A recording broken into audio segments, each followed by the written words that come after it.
Hello dear viewers of my channel, and this is the promised video. Manhwa really good, so I recommend to watch to the end.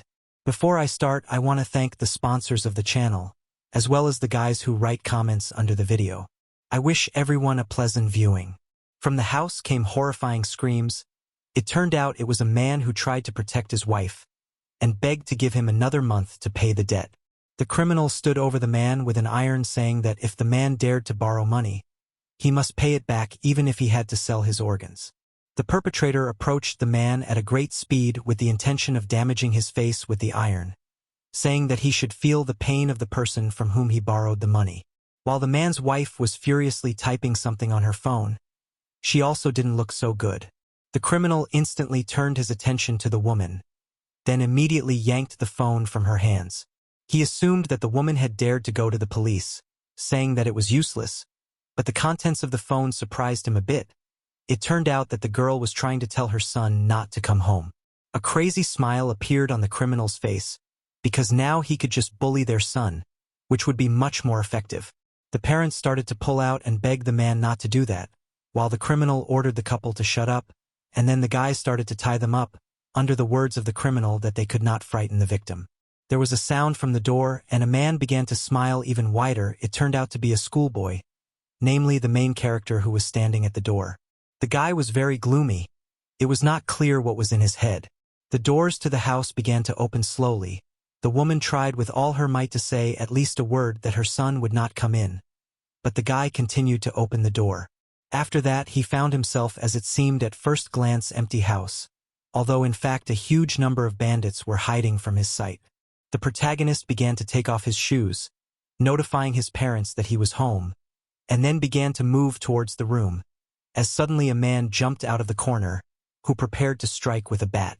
The protagonist did not have time to react to the blow and received an incredibly heavy blow right on the back of his head.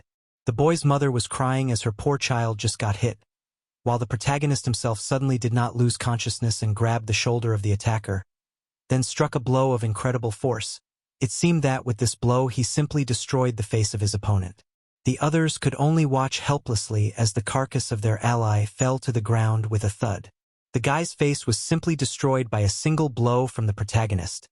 The enemy leader was shocked by the sight he had just seen, while the protagonist himself stood over the body of the defeated enemy.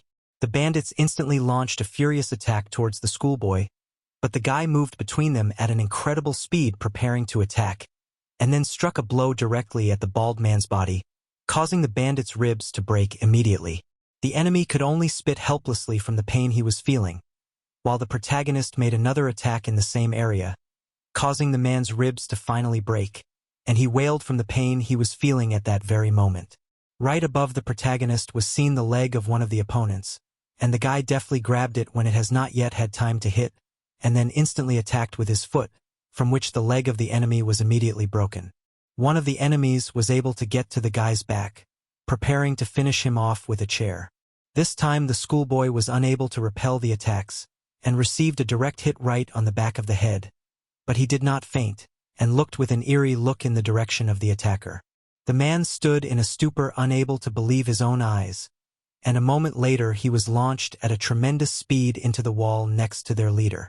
The enemy did not understand how this could happen, and what kind of magic it was. Then he realized that he had an option to get out of this place alive. The enemy prepared to attack the schoolboy's father, saying that after that the protagonist would not be able to attack. But at the same moment an iron appeared right in front of the bandit's face, and a few moments later the enemy was trampled in the door by the protagonist's attack. Such a sight frightened the boy's parents, while the schoolboy himself calmly peeled the iron away from the bandit's body. The enemy began to beg that the guys would call an ambulance, because at this rate he can just die. The enemy begged the guy to answer and call an ambulance. The picture that unfolded in the house looked just terrible. At that time the protagonist seemed to be tired too, and breathed heavily. The father looked in the direction of his own son, and the schoolboy began to remove the ropes from the couple. Suddenly the hero began to speak. He said with contempt in his eyes that if his parents really did not want him to fight, they should not have been so poor. Immediately after these words, the guy lost consciousness, leaving his worried mother. Sometime later in the clinic, a huge number of people came in with very serious injuries. One of the workers of this institution closely watched it, He asked what was the reason for such a mess, and the girl said that because of debts in the house broke into the bandits, and the son of the family alone defeated all of them. The girl said that not only had he single-handedly defeated all the bandits, but he was also a schoolboy. While the enemy leader ordered a subordinate to kill Sung-woo in the hospital, the subordinate said that the black bear had already arrived at the protagonist's room and that he had no chance of surviving. The man seemed to recognize the black bear's name, and then he immediately asked where Sung-woo was. He went straight to the room, running at high speed through the hospital, thinking that the black bear was one of their candidates for sports representative, and what he could see could be useful. The man found himself right in front of the door to the main character's room. He thought he even felt a little guilty for getting the schoolboy involved. The man started to look right through the window into Sung-woo's room, while the protagonist stood right in front of a huge pile of muscles, a real monster that was hard to even call human. The enemy was amazed that he had been summoned because of some high school student. The bully told Sung-woo not to hold a grudge because he had been paid money, and then the bully called the protagonist a funny guy, and then with a mad expression on his face, he was amazed that Sung-woo didn't even seem to be afraid. Sung-woo pulled the needle out of his arm, looking at his opponent with a confident gaze. The enemy was about to launch an attack with his hand, shouting that he would show the schoolboy true terror. While Sung-woo himself suddenly shortened the distance preparing to counterattack, the speed immediately appealed to the man who was watching the battle. The hero couldn't avoid being hit and received an incredibly strong attack right on the head. Sung-woo seemed to have received a huge amount of damage and was unlikely to be able to get back on his feet after that. The man was very amazed as he watched the short fight. The bully shouted that if the hero continued to try to attack openly like that, he would be dead, and then the hero began to rise to his feet under the gaze of his opponent. Sung-woo said that the bulky man was talking too much for an infirm man, which didn't seem to please his opponent, who immediately prepared to attack, saying that it would be easier for him to kill the schoolboy. The man who was observing the incident became anxious as he could see the killing intent in his eyes. Sung-woo was able to dodge his opponent's lunge, and he immediately prepared for a counterattack, then struck a surprisingly strong blow directly at his opponent. Such a sight shocked the watching man as the giant's body began to fall to the ground. The man thought to himself that he had never heard of anyone being able to defeat a black bear. As the giant himself stopped his fall with his hand, the man thought that it was only natural that the man with the best body in the country could not lose so easily. The enemy began to laugh at the fact that Sung-woo really thought that the schoolboy could win. The hero instantly threw another punch that knocked his opponent to the floor. The man couldn't believe his eyes, because right now the protagonist was beating the opponent several times bigger than himself with great force. Suddenly, despite the barrage of blows, the enemy began to smile, and then grabbed the body of Sung-woo with his hands. The bully was amazed that he had to try to fight with a schoolboy.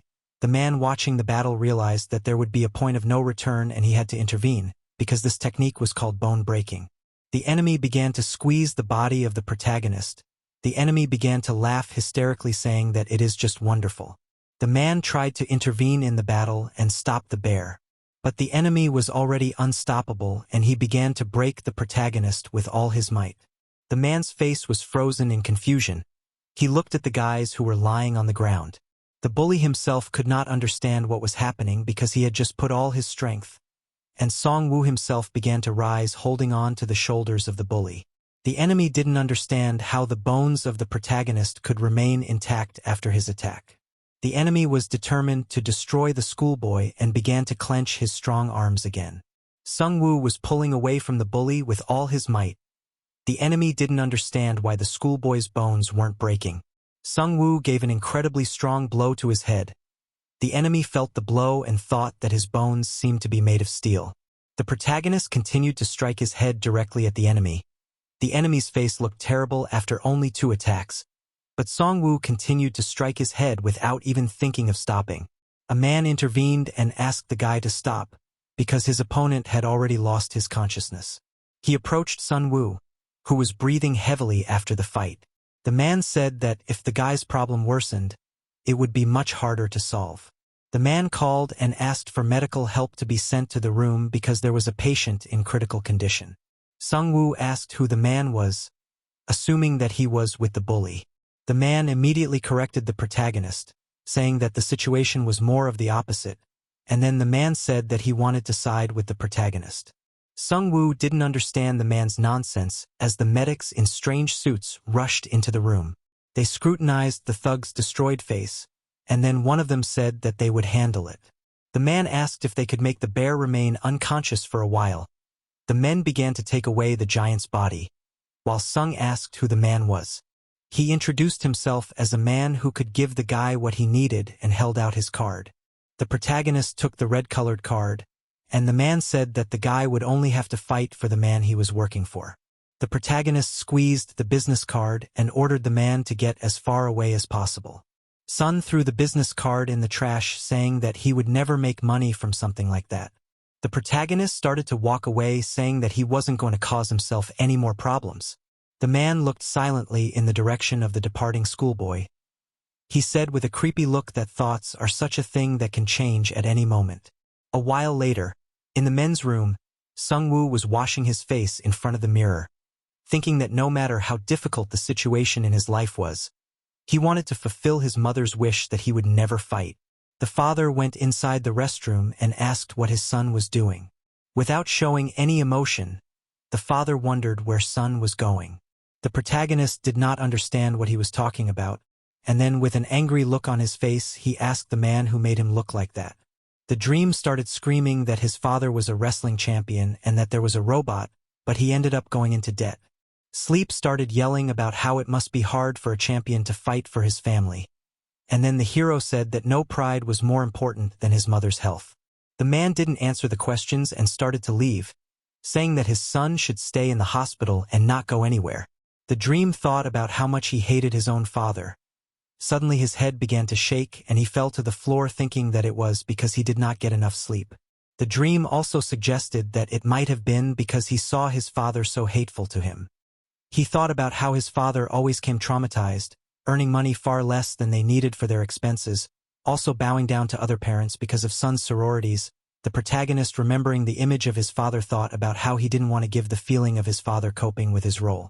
The protagonist was unable to earn even a living. There was a moment when Sona was beckoned by some rich sucker, but he refused. It was because of these jerks that the transportation the hero used to earn any money for a living was destroyed. Sun thought about the fact that he just cannot leave his home because there was his mother. Suddenly Sun woke up in his room. He was amazed that he lost consciousness and did not understand who brought him here.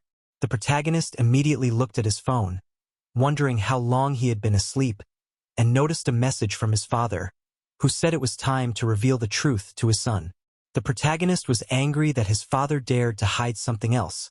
Sung immediately started dialing his mother's number and then put the phone to his ear. Sung asked if his mother was okay, but she said that there were hooligans hiding at their house and begged him not to go there. The mother said that at the hospital the hero was registered under a different name and he would be safe there. The mother said that she was also safe, as she was in a motel not far from the hospital. Afterward, the mother asked Sun to keep a low profile for a while and immediately said goodbye. The protagonist was left standing in complete silence in the room, all alone. Sun decided that everything that was happening to his family was because of him.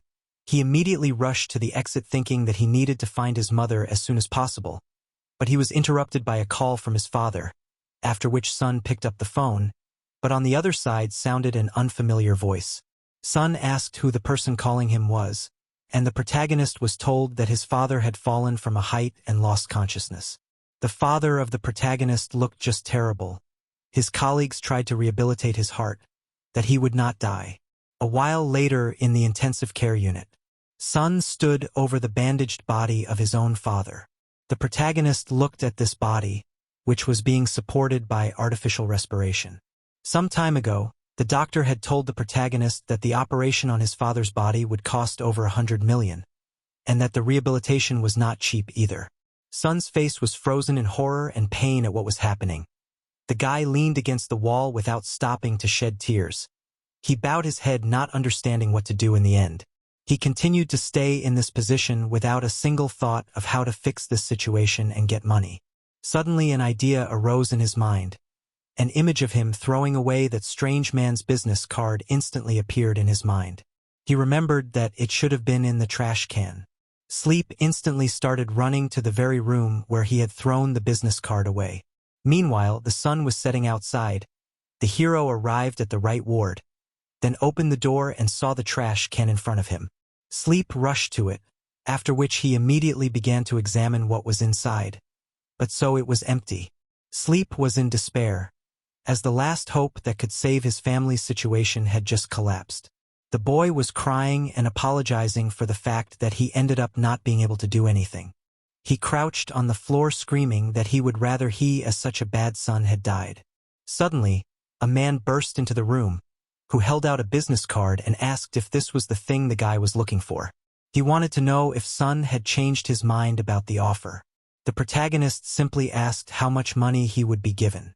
The man dumbfounded Song by saying that if he won, he could get more than $10 billion. The man also clarified that even if he didn't win but became popular, he would be able to earn a lot of money. A little hope finally appeared in Song's eyes. A while later, in the office of the same man, the protagonist was sitting right in front of him. The man held out a contract saying that the guy would have to read it carefully and sign it. Sun was interested in the name, namely the combat branch. The man said that it was a secret fight organized by hospitals, doping people into monsters. Sleep instantly stated that he didn't do that and wouldn't dope. The man opened a box with a huge number of ampoules.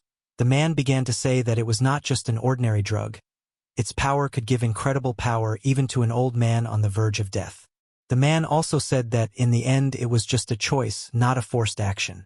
Sung wondered who these people were, and Min Suk introduced himself to the protagonist, saying that he was an employee of one of the VIPs who was involved in the combat division. The man said that what matters now is not who he is, but the doping, saying that there was not even one winner who did not use doping. The protagonist was still firm in his decision not to dope, and Min Suk replied that they would talk more at the venue. The man also decided to get to the heart of the matter. He stated that there were only 20 people in the tournament who had the opportunity to choose their sponsor. Min Suk stated that the protagonist would have to get to the top 20 and choose his boss. Min Suk said that he would not be able to fulfill the guy's request, adding that he would only pay for his labor during the competition. Sung started yelling that it was a joke, and then there was no point in him joining the fights. Min Suk asked the protagonist to calm down, because he knew he needed the money to pay for his parents' hospital bills and living expenses. Sung immediately asked how the man had such information. Min Suk said that as long as the protagonist continued to fight, they would pay for his parents' needs and keep them safe. With a serious expression on his face, the man also said that the parents would not be touched by debt collectors. Dream did not understand how to trust this man, because it was just words, as suddenly the phone of the protagonist rang. It was his mother. The guy immediately picked up the phone assuming that something happened. The woman did not understand how the protagonist was able to pay for his father's treatment and hire such a huge amount of security. Sung froze in place, not knowing how to answer his mother, under Min Suk's words that the guy should not worry about his parents from now on. Min Suk confessed that they didn't even have any other options besides the protagonist. The guy started to tell his mom. He said that he really sent those people himself and that they would meet soon and she shouldn't worry. Sun said that he would call his mom back, and then he ended the conversation and stood silently in front of the man. The main character just didn't understand what the man was so hung up on that he was willing to spend 10 billion. While Min Suk said that this amount was just the usual prize money, he said that depending on Sung's success, he could get many times more, as there were people who had earned over 150 billion. The protagonist could not believe that such a thing was possible, while Min Suk said that considering what was at stake for the athletes, it was not such an exorbitant amount. Such words surprised the protagonist, as he explained that many athletes often become disabled or say goodbye to their lives. Min Suk said with a creepy look that the number of people who returned from that place was no more than 10%. The protagonist was shocked and didn't understand how they managed to keep the deaths of so many people a secret. The man said that people die in the right ways. He said that the very first thing after Sung signed the contract was to create an alibi for the death, and this the man said with a smile on his face. Sung didn't understand how to create an alibi for death, while the man said that the hospital was the best place to hold such a competition, because it was the best place to create the necessary alibi for death. The man said that they would create an alibi, taking advantage of the fact that the hero would be caught on camera. Sleep did not understand why the man was talking about such things and added that he could just go to the police and write a report. The man said with a completely calm expression that it was not a problem for them to turn Sung into a drug addict or a psycho that no one would believe. He also said with a smile on his face that the guy wouldn't wait for the police anyway and would rather be killed. With a cold stare, Min-suk said that this was the plus side of the hospital. He started to say that everything depends on the main character's choice, and then pointing to a document asked if the guy would eventually decide to sign it. The man also said that some people take a few days to think before signing the paper, while Sung jumped up from his seat and with an incredibly cold gaze, reached for the document, warning Min-suk that he would have to keep his promise. Min-suk, on the other hand, was enjoying this moment, as evidenced by the smile on his face. Suddenly, after signing the paper, a nurse appeared behind the hero's back, who incredibly deftly injected some drug directly into his vein. The guy reacted late, and although he pulled the needle from his neck, his eyes began to blur.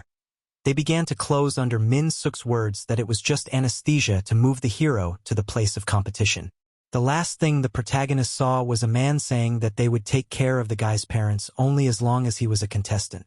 Sometime later, Sleep began to open his eyes. He did not understand what was happening, and as soon as he focused he could see a hospital worker in a strange suit.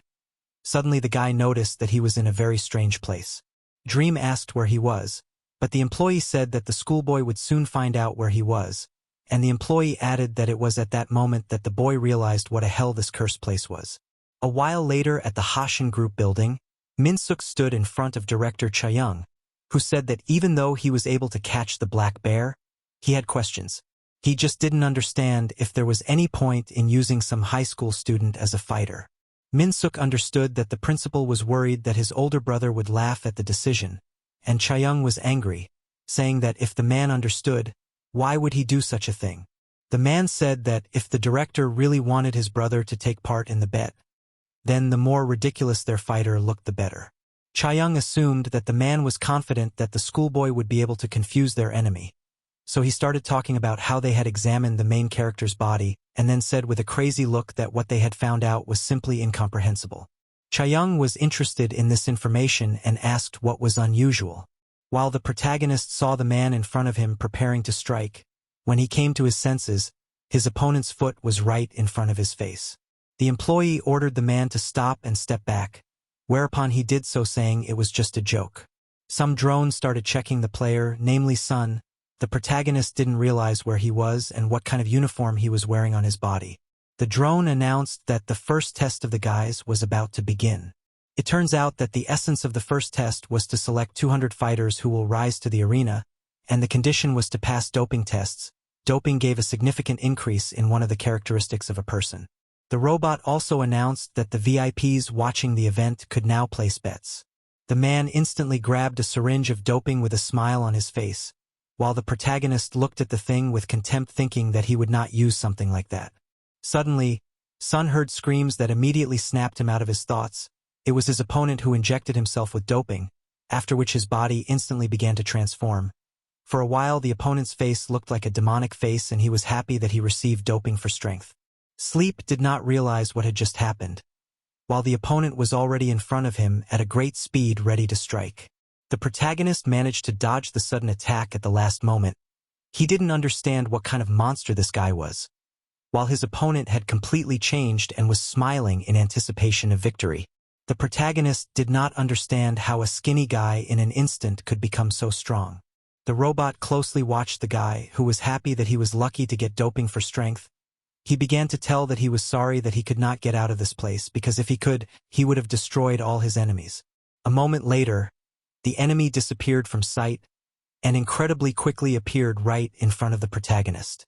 The enemy began to say that he would be very interested in killing the child, but suddenly Sun struck a blow directly on the nose of his opponent, who could not even react to the attack. The enemy was laughing. He didn't seem to feel any damage from the attack, and the protagonist realized that his opponent's reaction speed hadn't improved at all.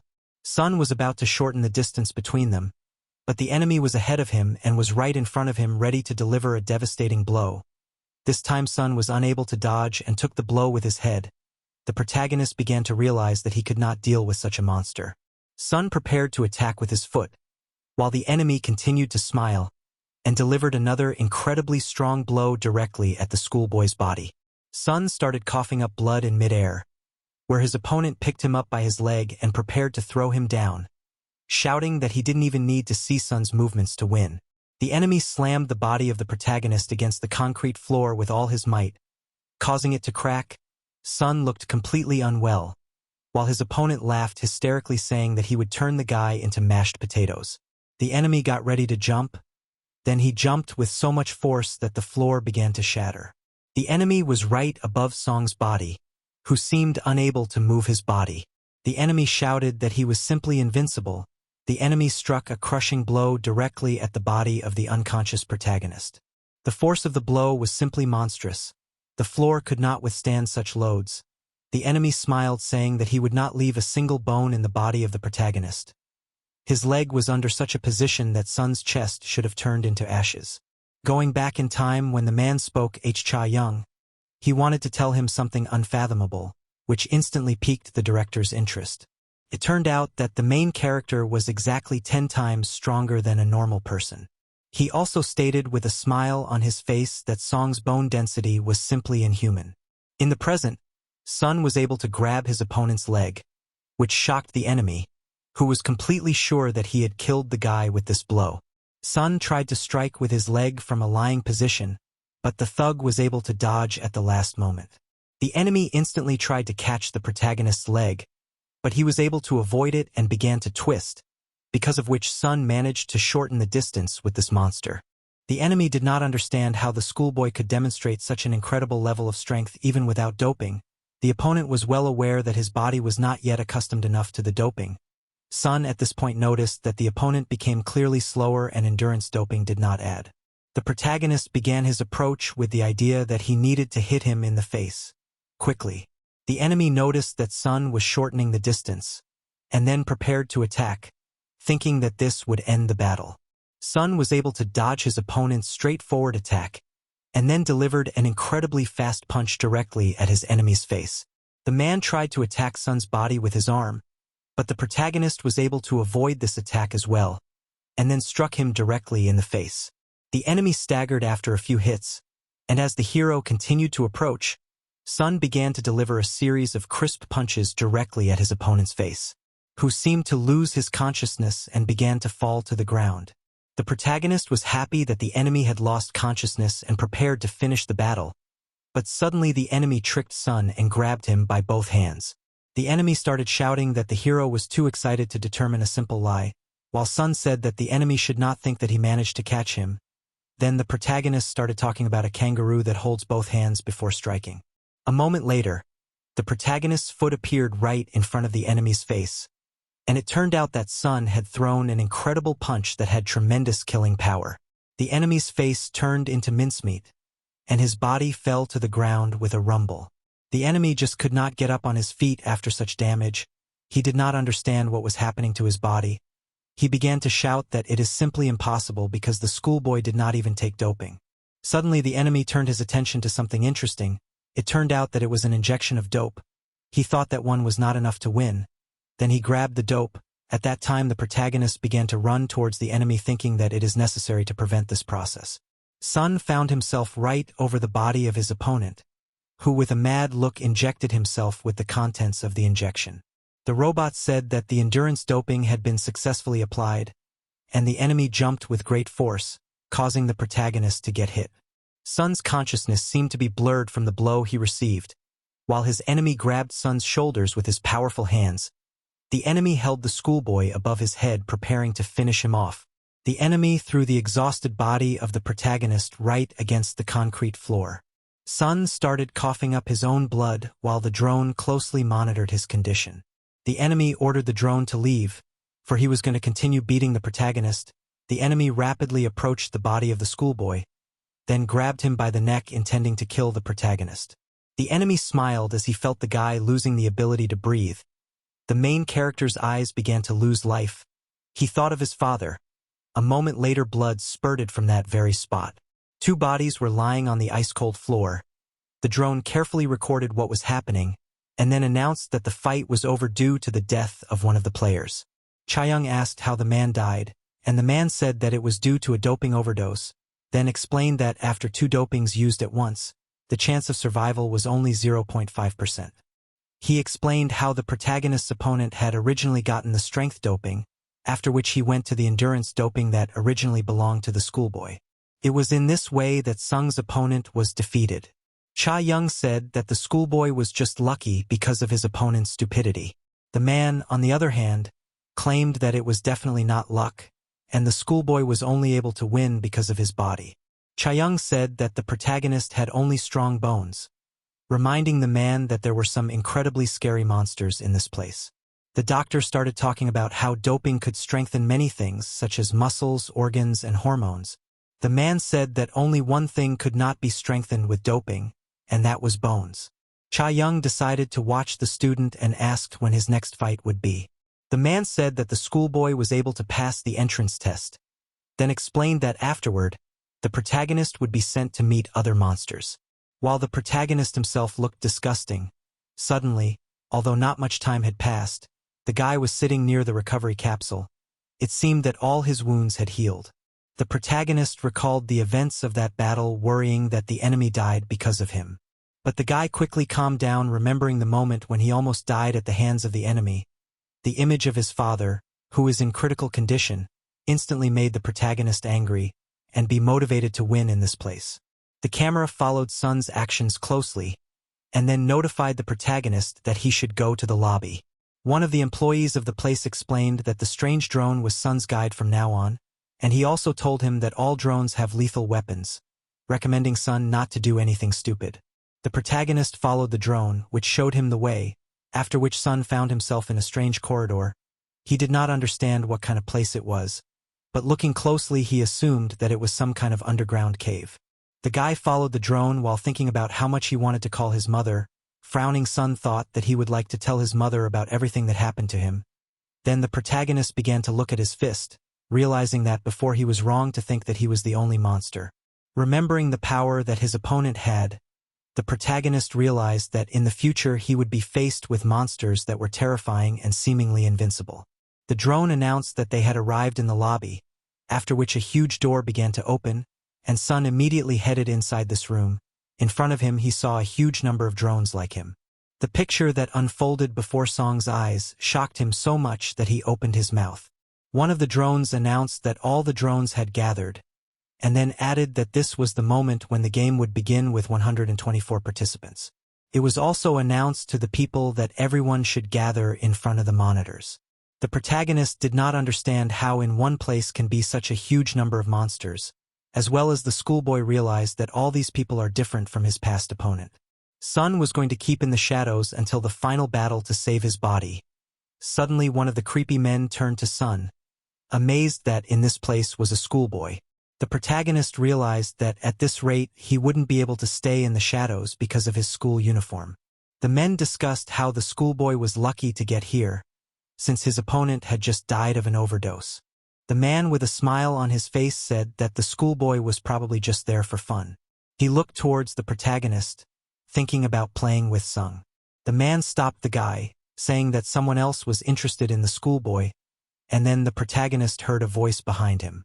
It turned out to be a huge bulky man who was complaining about the Schoolboy daring to ignore him. The enemy grabbed the protagonist's head, saying that if the guy didn't answer he would finish him off. It seemed that Sun decided that if he wanted to survive in this place he had to act. The protagonist decided to become a real madman, because otherwise there is no other way to deal with such monsters. Sun was preparing to attack his opponent, who was also preparing to kill the protagonist. Suddenly, an unknown person intervened. The opponent did not understand who dared to get involved, while the man in glasses asked him to stop such behavior. The bully grabbed the arm of the daredevil, and then with a mad smile began to squeeze it with all his might. The kindly man said that the guy was only a student and should not be treated like that. He was able to pull his arm out of the tight grip, which seemed to surprise the bully, surprised that a man who was only half dope thought he could win. He was also surprised that the big man was sticking up for a high school kid he didn't know. The protagonist tried to pretend that he didn't understand anything, because he didn't want to get injured before his first fight. He was getting ready to strike at each other, and he was about to do so, when suddenly an incredibly loud gunshot rang out in the room. Sun immediately stopped his punching upon seeing what had happened, namely as the drone shot straight out of the cannon embedded in itself. It turned out the aggressor had been shot by a drone that was following each of the players. The drone began to say that anyone who tried to start a fight would be immediately eliminated. The drones looked rather creepy at this very moment. The protagonist was amazed that it was so easy to die in this place, because the drones were firing even without warning. Suddenly Sun noticed something interesting. It turned out that on a huge screen, an unknown person congratulated everyone who had survived. The unknown person said that from now on, if the guys lose once, they will be eliminated from the competition. The unknown man also specified that those who were eliminated would no longer be able to fight in this place. Suddenly the unknown man decided to start talking about the reason why people came here, namely the possibility of winning 10 billion, after which all the men began to rejoice. It seemed that each of them was focused on winning. Dream realized that with this amount of money, his whole family could live a rich and stable life. The guy clenched his fists because he wanted to win in this place to get the money. The unknown also said that although the main prize can get one person, as well as those who enter the top 8 will be able to get up to 5% of the bets that were made on them.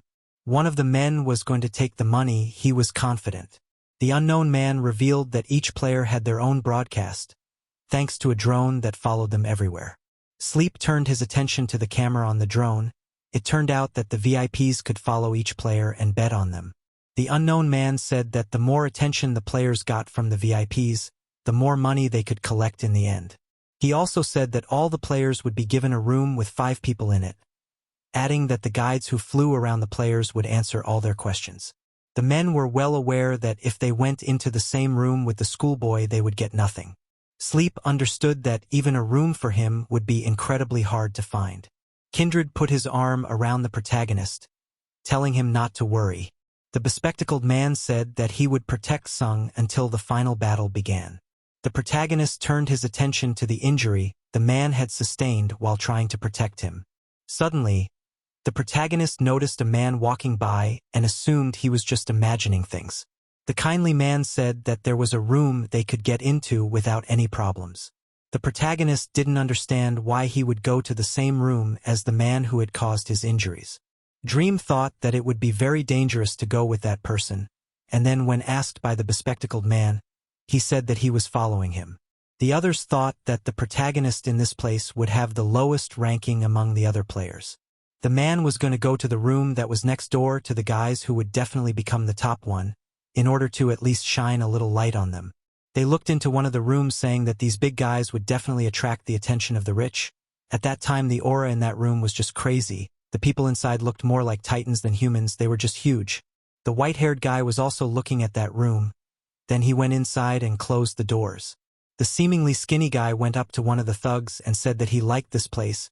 He offered the man who was 3 times bigger than him to move over and give up his seat. The bully got to his feet and looked even scarier, saying that the cameras were off in this place. The man was preparing to finish the guy with one blow, while the guy prepared his fingers for the attack, and in the end he hit his opponent with just one attack. The enemy began to fall to the floor without any sign of consciousness. The other thugs looked at the mangled body of their ally, and the kid asked if anyone else in the room wanted to greet him. Han Min said with a bloodthirsty face that there was still someone he would like to say hello to, and the guy said that he would like to say hello to them. A luxury car was driving down the road. The man reported to his boss that the vice director of the company would be working with the past winner of the tournament again. Cha Young was furious because his brother had dared to steal his fighter, and he himself had some ordinary schoolboy. The man reported that if Sung succeeded in the top 8, he would get a chance to use the doping again. The man was happy to say that Sung had a good chance of becoming the strongest, because unlike other fighters he had incredibly strong bones. The man was anticipating the moment when they would be able to create the strongest monster of their time. Cha Young decided not to touch the schoolboy for now, as their goal was to fool the other VIPs at the event. The man said that they shouldn't worry about it and explained that the room the protagonist had entered was the lowest ranked room. Such words surprised the rich man a little, and they continued on their way down the road. The do-gooder complained that it would be incredibly hard for them to get a good rating, He added that their audience would be leaning towards who should win this tournament. He introduced the only woman in the place, saying that others think that because of her gender she definitely can't win. He also talked about the smallest fighter, namely Kim Min-ho. The latter was a fool who was trying his best to touch his elbow with his tongue. The protagonist silently watched this incredibly strange picture. The guys watched silently as their drones began to fly into the room. The man told them that their guide had finally started the broadcast. He also began to explain that they now somehow needed to get the attention of the VIPs. The do-gooder began to strain his arm that was injured earlier, whereupon he instantly jumped from his seat and landed on his sore arm, balancing on it. After that, he started doing push-ups on the fingers of one hand, while the protagonist was thinking that this would hardly help to attract any attention to them. While the girl decided to make her move, she prepared her finger, and then incredibly accurate movement pierced the concrete floor with her finger. The girl started to lift her body, holding on just one finger, and then she could easily hold the bar with her whole body resting on just one finger. Sleep was shocked at what he had just seen. The girl started doing push-ups the same way, only unlike the little guy she only used one finger. While the little guy said that only fools brag about their strength, and then started moving around the room at an incredible speed, which shocked Sung even more. He didn't understand how a person could have such an incredible speed. It was the first time he had seen such a thing. While their local fool kept trying to touch his elbow with his tongue while the room was in complete confusion, the protagonist silently stood still. Sleep even wondered if these were outstanding people or just ordinary circus clowns. Dream suddenly turned his attention to the wall, on which there was a screen with information about who would be the opponent of the guys. The protagonist began to look carefully at who would end up being his opponent. It was a man named Kai who looked incredibly harsh. Elsewhere, the rich man along with the doctor were standing near a window. Cha Young wondered if the schoolboy's opponent was really that good. The doctor reported that as soon as Kang came into boxing, he had never lost to anyone in his entire career. The rich man wondered what kind of martial art Burmese boxing was. The doctor said that this kind of boxing was very similar to Thai boxing, but it was much scarier. The rich man was surprised, because Thai boxing was considered to be an incredibly dangerous martial art. The doctor with a creepy face told him that Burmese boxing had even more scary additions, namely that the fights in it took place completely without gloves, as well as it allowed strikes with his head. The man said how such blows were forbidden in most martial arts, but not in this boxing. He also began to say that this martial art had an even more dangerous feature. It turned out that it allowed punches to the back of the head, which could kill a huge number of athletes, or make them disabled for the rest of their lives. The man started to say that this fighter was one of the most experienced fighters in their arena. He also started to say that Kang didn't want to fight in the ring. He also said that he probably got into the tournament when he destroyed a fighter on the street. Cha Young wondered if an ordinary high school student could handle a fighter of such a high level.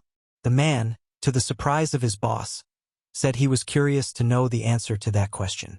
He began to say that Song had only dealt with people who didn't practice martial arts before, while his opponent was a martial artist with a modified body. At that time, there was a huge number of recovery capsules in the martial chamber, and as one of the capsules started to open, Song came to his senses and was amazed that he had slept so soundly. He also couldn't understand why his body felt so light. He didn't understand what had happened to his body during the time he had been unconscious. Sleep suddenly looked at his fist. He seemed to have experienced something similar before. An image of a fight against a black bear appeared in the guy's mind, after which he felt the same as he did now. The protagonist realized that he felt as if his body had become stronger. The kindly man asked Song not to be surprised by his feeling. He told him that when the guy overloaded his muscles to the limit they would break down. And eventually after a full recovery he became stronger. The man also suggested that the schoolboy had never pushed his body to the limit in his life. Dream realized that those words were true because in the fight with Black Bear, he had really pushed himself to the limit. The man also couldn't help but notice how quickly the boy was recovering, suggesting that the schoolboy had taken doping to recover. Sleep didn't answer the question, confessing that he was worried about one thing. He just didn't understand why the gentleman was willing to risk himself in order to help him. The man lowered his head, unable to answer, but after gathering his thoughts, he said that the protagonist reminded him of his own son. He began to talk about how if he had been a good father, his son would definitely not have taken out such a big loan. The kindly man began to talk about how the debt was the reason he had come to this place in the first place. He also started talking about how he felt when he saw Sung all alone. He said that he immediately remembered his son, whom he had neglected, and that he just couldn't stand by. Sung, with a serious expression, asked the man not to do useless things from now on. The protagonist gritted his teeth and said that the man needed to survive first, in order to take care of his son. The dream said that everything would be meaningless if the man died in the end. Such words struck the kindly man, who opened his mouth in astonishment, and then he began to encourage the schoolboy, saying that he had only helped him a few times. Suddenly the voice of the madman was heard, complaining about something.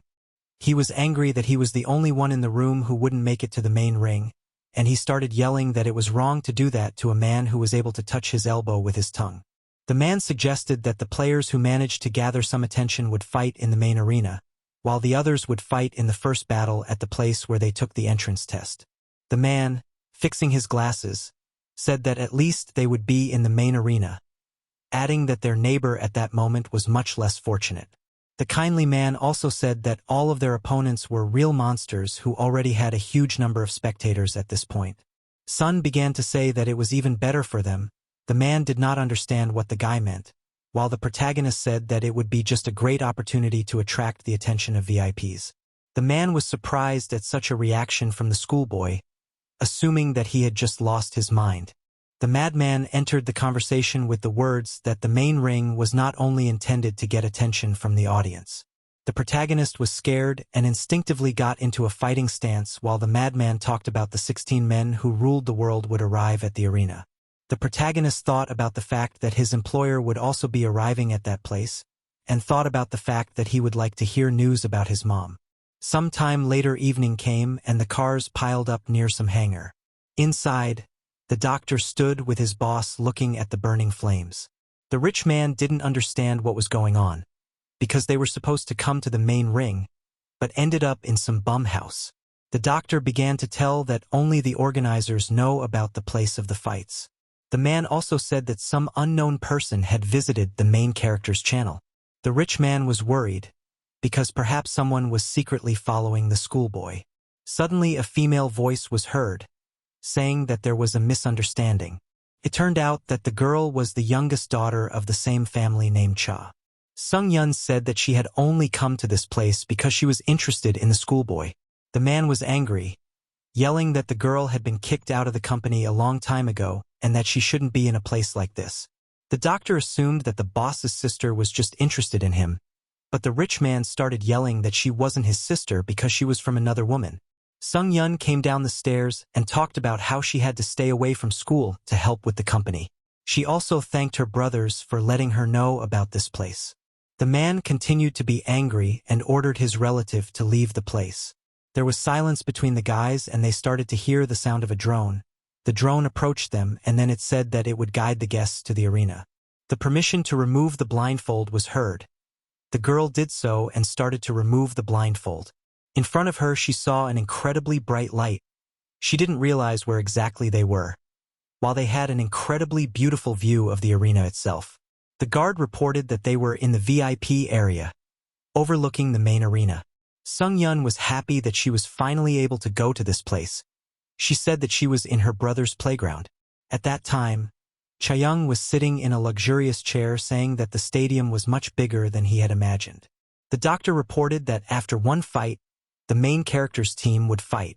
Suddenly the man saw something that struck him to the core.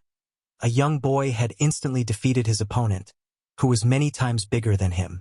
Chaeyoung didn't understand what kind of monster he was, because he had defeated him in the blink of an eye. But the doctor had said that this guy was the same age as a high school student named Han Shin-soo. The doctor said that the boy had dropped out of school and was not considered a schoolboy. He also began to tell that the school in which the hero was studying was very strange, because it studied at least 2 monsters. The doctor struck his boss with the words that both students went to the same school, while the guy himself stood creepily over the body of the just defeated opponent. The camera watched everything that was going on, after which he reported that the fight was over and announced the participants of the next bouts. A group of schoolboys started to enter the arena from the waiting room. They saw the half-destroyed arena, from the battles that had taken place there. The drone also announced that the first member of the group to enter the arena was Kim Min-ho. The guy started to slowly enter the huge arena, and the drone asked the participants who had already finished the fight to leave the place. The monster looked towards the guy who was preparing for the fight. Sun didn't understand what kind of stone it was and how it was able to develop such an incredible speed, while Min seemed to notice something and looked suspiciously at the young man. Turned out that Min was able to see something, namely how this guy grabbed a small pebble and then threw it at Sun with incredible speed, who didn't even have time to react. Min also assumed that with such an incredible speed, it was likely that no one could even notice this movement. The guy turned to Min, then assumed that Song, who was on the guy's team, was arrogant. Min said that he didn't know and wasn't sure what to say. The guy didn't understand Min's reaction. He said that Sung simply couldn't be anything but arrogant. Min instantly increased the distance with that monster. This abruptly attracted the attention of the guys who couldn't understand what was happening. The girl said that this was a natural reaction. She added that Min had an interesting trait of sensing another person's intentions. The guy turned in the other direction, then without laughing started to leave the arena. Min continued to act wary. It turned out that he felt how this guy wanted to cut off his life and was scared. Min thought that he was not that good a fighter yet and was worried, when suddenly he heard the voice of his opponent. It was Face, who was a wrestler and had an incredible body. In one of the VIP rooms, someone was watching. It turned out that it was one of the special guests who asked his man if there were any peculiarities in this wrestler. The man started talking about how no matter how well Min fights against a wrestler, he wouldn't stand a chance. He talked about how wrestlers have incredible holds, which is the reason why many of the mixed martial arts champions were former wrestlers. He began to say that it is much easier to deal with a fist than with a man who uses his whole body to attack. He also added that the difference between the fighters in physical strength was enormous. Indeed, if you looked at the guys from the outside, it seemed that Min was just a child against the giant. The drone began to say that the training of the fighters was completed, and then announced the beginning of the fight. Min behaved as restrained as possible and did not take any action. Just watching, the enemy laughed at Min, saying that the boxer probably does not even know how to fight without gloves. The enemy began to attack with words that Min was unlucky with his opponent. Suddenly, the guy interrupted his opponent's attack with an incredibly fast and accurate punch right in the face. It turned out that the enemy just one attack of the guy lost his eye, after which the thug began to scream with all his might from the pain he was experiencing at that very moment. Min, with an incredibly cold gaze, wondered if the enemy really believed that he was weak. The enemy tried to bring himself to his senses because he was shaken after losing an eye. While Min began to rapidly reduce the distance, the enemy could not see the guy properly. He literally saw only half of Min's movements, who was able to successfully attack his opponent again, and without hesitation the guy struck another blow while the man tried to grab his arm. The enemy tried to grab the guy with all his might, but Min easily avoided the grab because he was much faster, and then instantly launched 3 more attacks on the enemy, who did not even have time to react to them. The enemy thought that he couldn't fight properly, because he couldn't see anything with his eyes, while Min was approaching at a great speed preparing to attack. Kindred assumed that Min had already won this battle, while the girl suddenly said that this was not the case. She said that from now on the guy's opponent would start blocking attacks. Suddenly the girl's prediction came true, and the bulky guy was indeed able to block the guy's attack. Min did not understand what was happening. All his senses were screaming danger. He felt as if the enemy was preparing to attack countless times. The guy instinctively increased the distance with his opponent. He did not understand what was happening. After all, he should not be afraid of the enemy, who does not even see anything. The enemy didn't realize what had just happened to him. He began to talk about his ability to see with only one eye. He was also amazed at how his body sensations became much better. He immediately lowered his head, rejoicing at the changes that had occurred in his body. The man immediately closed his other eye, thinking that he would fight without using his sight at all. The guy did not understand what was happening, and why his opponent closed his working eye. Min did not think long and began to reduce the distance between them, then prepared to strike directly at the enemy, who suddenly was able to catch the blow of the guy with his own hand. All who watched this from the side were shocked, not understanding how such a thing could happen. The guy was well aware that if he was grabbed he would be finished, and thought that he had to get away. Min immediately tried to get away, but suddenly the hand of the enemy reached right where the guy was going to go, and a moment later his head began to spin. It turned out that the enemy was able to grab the guy and was already halfway through his throw. The enemy sealed Min right into the ground, with an incredible force that made even the concrete start to crack. The do-gooder was shocked at the sight he had just witnessed, while one of the special guests was incredibly pleased that the man was stronger after losing one eye. The man began to say that there was a sensory doping in the man's body that had sharpened his senses. Min himself was lying on the ground, and it seemed that his body had turned to mush and he lost his consciousness. The enemy, with a smile on his face, said that he should only thank the guy for knocking out his eye, and thus made him many times stronger. Suddenly Ming's fist was right in front of the enemy's face, who immediately lost his other eye to Ming's attack. The enemy bounced back from the pain he experienced. The special guest was worried that the man who had lost his other eye might lose his senses. The man's enemy was writhing in pain and lying on the ground, while the gentleman was shining with joy because the man had survived such a strong attack. The man reported to his boss that Min still hadn't regained consciousness and had made that blow unknowingly. It turned out that Min was really still lying on the ground, not moving at all. The girl talked about Min needing to regain consciousness as soon as possible. She said that the guy should do it before the enemy found him with his eyes closed. While the enemy was able to collect himself and get up from the ground, Min continued to roll around without giving any signs of consciousness. The enemy was trembling from the pain that did not leave his body, and also complained that now he lost his sight forever, but suddenly his body froze. He began to feel literally everything that was happening around him. The man did not understand what was happening. He could literally smell the smells of the forest, as well as the breath of the guy who was lying on the ground. He felt even a small breeze, his skin. The enemy was now able to feel absolutely everything, even what was behind his back. He began to smile madly, calling his dope the best. He thought that now no one can compare with him. The enemy started laughing with all his might and said that he had encountered the best dope in the world. The enemy smiled and said that he was going to thank Ming for helping him with his dope. He stood right in front of the guy's body and said that he would let him rest properly. The enemy instantly disappeared from where he was. Min, on the other hand, seemed to realize what was going on around him but was unable to do anything. His body just didn't happen to him, and it seemed as if he had sunk to the depths of water.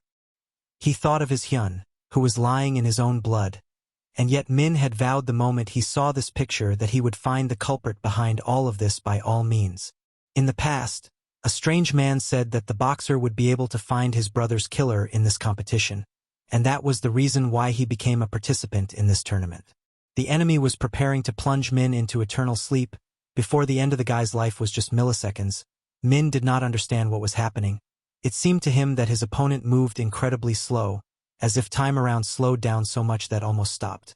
Suddenly the guy realized that it was not his opponent was moving so slowly, it was he had incredible speed. Immediately after these thoughts, the opponent's punch simply destroyed the place it was aimed at, but the guy managed to avoid his fate at the last moment thanks to his incredible speed. The guys were shocked by such changes in Min's body. The enemy also did not understand how the guy managed to dodge the attack. While the guy confessed that thanks to the fact that the enemy was pulling, he was able to rest perfectly as well as improve his condition. The enemy began to realize that Min had just become many times stronger and should be finished as soon as possible. While the guy seemed to be confident in his strength, he said that he was going to start from the first level while the enemy knew the moment of attack. However, the guy almost instantly found himself right in front of the enemy, who hadn't even had time to make a single move yet. The enemy was able to repel the attack of Ming, who did not understand how the enemy was able to block his attack, thinking that it was just a coincidence, but the enemy was able to block the second attack of Ming, who thought that he needed to hit even faster to bypass the incredible feelings of the enemy. Suddenly the man was able to dodge the attack of Min, who seemed to have not expected it at all. A moment later the man's hand began to reach for the body of the guy, who at the last moment was able to increase the distance between them. Then he was able to save his body from the grip. Min did not understand how this big man could keep up with his speed, because it seemed that he was many times faster. The enemy smiled at the same time, because he felt not only Min's heart, but also his smallest movements. The enemy was sure that from that moment on he did not have a single blind spot. Min began to realize that with such an opponent, from his speed was no use at all. Now the guy was serious and was going to fight with all his strength. Then at an incredible speed began to approach his opponent, then prepared to strike a lightning strike directly at the enemy, as suddenly Min's face completely changed. and a moment later he missed an incredibly strong attack from the man, then instantly fell to the floor with tremendous force. The enemy froze in place. He did not understand why the guy, instead of attacking, just fell to the ground. While Min began to hastily rise to his feet, he did not understand what had just happened, because he clearly felt his neck broke from the impact of the enemy. The man shouted that the guy had done the right thing, because if he had not stopped he would have lost his head. Ming's speed was useless against this enemy who could sense everything in advance. Suddenly, the Goodman's reaction completely changed and he began to closely follow the battle. It turned out that Min began to make completely strange movements which were also made at great speed, which left residual images. Goodman did not understand why the guy was going to use the power of his legs. While Min slowly but unpredictably approached his opponent, Goodman had no idea what was about to happen. While the guy prepared to strike, Goodman began to worry, assuming that the enemy will easily counterattack. Suddenly Ming's blow reached its target and hit the man's face. The enemy staggered back and tried to catch the guy, but it was without success, and the do-gooder did not understand how Min managed to hit the big guy. Then the guy at a crazy speed began to move around his opponent, and then just as seemingly slowly approaching him, leaving residual images. Min's body began to fail. It seemed that he would soon collapse without strength because of the speed he was using. The good man did not understand why Min was wasting his strength on fake movements, because at this rate he would just collapse without strength. At the same time, the guy again managed to pull off a successful attack on the enemy, which surprised the good man, who seemed to have not expected such a thing. Thus Min began to strike a series of blows directly at his enemy. He moved unpredictably. The good man did not understand why the guy uses tricks, if the attacks still reach the enemy. The girl explained that only thanks to these tricks Min and gets to conduct their attacks. Min struck another blow directly at the enemy's head, and the girl said that the only problem was that the guy was unconsciously attacking his opponent directly because he had lost his sight. Kindred suggested that Min was now acting as if he was acting if the enemy could see. But the girl said that in this case it was something different. She explained that Min was now trying to trick the enemy's sensory abilities. She said that it was incredibly easy for a man to predict a straightforward attack, but it was much more difficult with fake movements because it was almost impossible to predict such a thing. The girl thought that Min was incredibly talented, since in such a short period of time he was able to think of a way to win this fight. The enemy tried to grab the guy, who was able to dodge at the last moment, and then delivered an incredibly accurate and fast uppercut. One of the VIPs started shouting that he had messed with some loser, since he was losing the fight so easily. His subordinate said that it was something else entirely. The man asked his boss to just look at the expression on their fighter's face, and it turned out the big man was smiling hysterically, thinking about what he had done. He caught Ming with his incredibly strong arms. He started screaming that his sensory abilities had won the fight, then prepared to finish the fight with a deflection throw. Ming's face was terrified while he was in the air. Then the foe slammed the guy's head into the concrete with incredible force. Such a thing amazed absolutely everyone present. Suddenly Min's body started to just disappear. It turned out that the enemy couldn't catch the guy, and just threw himself right into the concrete floor. Min at the same time stood right next to the man who had defeated himself because of his abilities. The protagonist didn't understand why the man did it. While the girl explained that Min had just attacked the brain of his opponent, the schoolboy didn't understand what was being talked about, and what the brain had to do with it. She told him that Min emphasized on his opponent's head, and did it continuously. It turned out that with each missed blow the man's brain broke down, and this happened until his senses were finally dulled. The girl explained that this was how Min was able to deceive the brain of his opponent for a second, which was enough. Sleep did not understand how this was possible, while being amazed that Min was stronger than him. The enemy's body was shaking from the injury he had received. The enemy realized that Min had just managed to fool his senses, thinking that it was very unfair. In the end, Min was left standing directly over the body of the enemy he had just defeated. The drone began to approach the site of the fight and then began to scrutinize the body of the enemy, and eventually he announced that the winner of this fight was Min, who was rejoicing even though he looked terrible after this fight. The guys were genuinely happy for the guy in their group, while the special guest was angry because the fighter he had chosen had just lost, and in the first fight. Min fell to the ground breathing heavily. It seemed that the fight had not been easy for him, and at that very moment he was thinking about his dead brother. At that time, the other stall was also watching. It turned out to be Sung-yun, who thought that her brothers had finally lost their minds, creating such monsters for spectacle. Suddenly, the guard said that it wasn't just a battle. He said that it was a place where the richest people could get literally anything they wanted. They also watched the endless deaths in this place, as well as people's reactions to the drugs. He said that in this place the rich could have endless fun enjoying the show. The guard also added that this was the reason why those who could get here were proud of it, giving the girl an understanding of why her brothers were competing. The guard reported that the second headmaster had chosen an incredible fighter for this competition. The girl thought that since they had been dragged into this case, it was worth acting. She wanted to see how the protagonist would do in the upcoming fight. A man was also watching the fight from his monitor.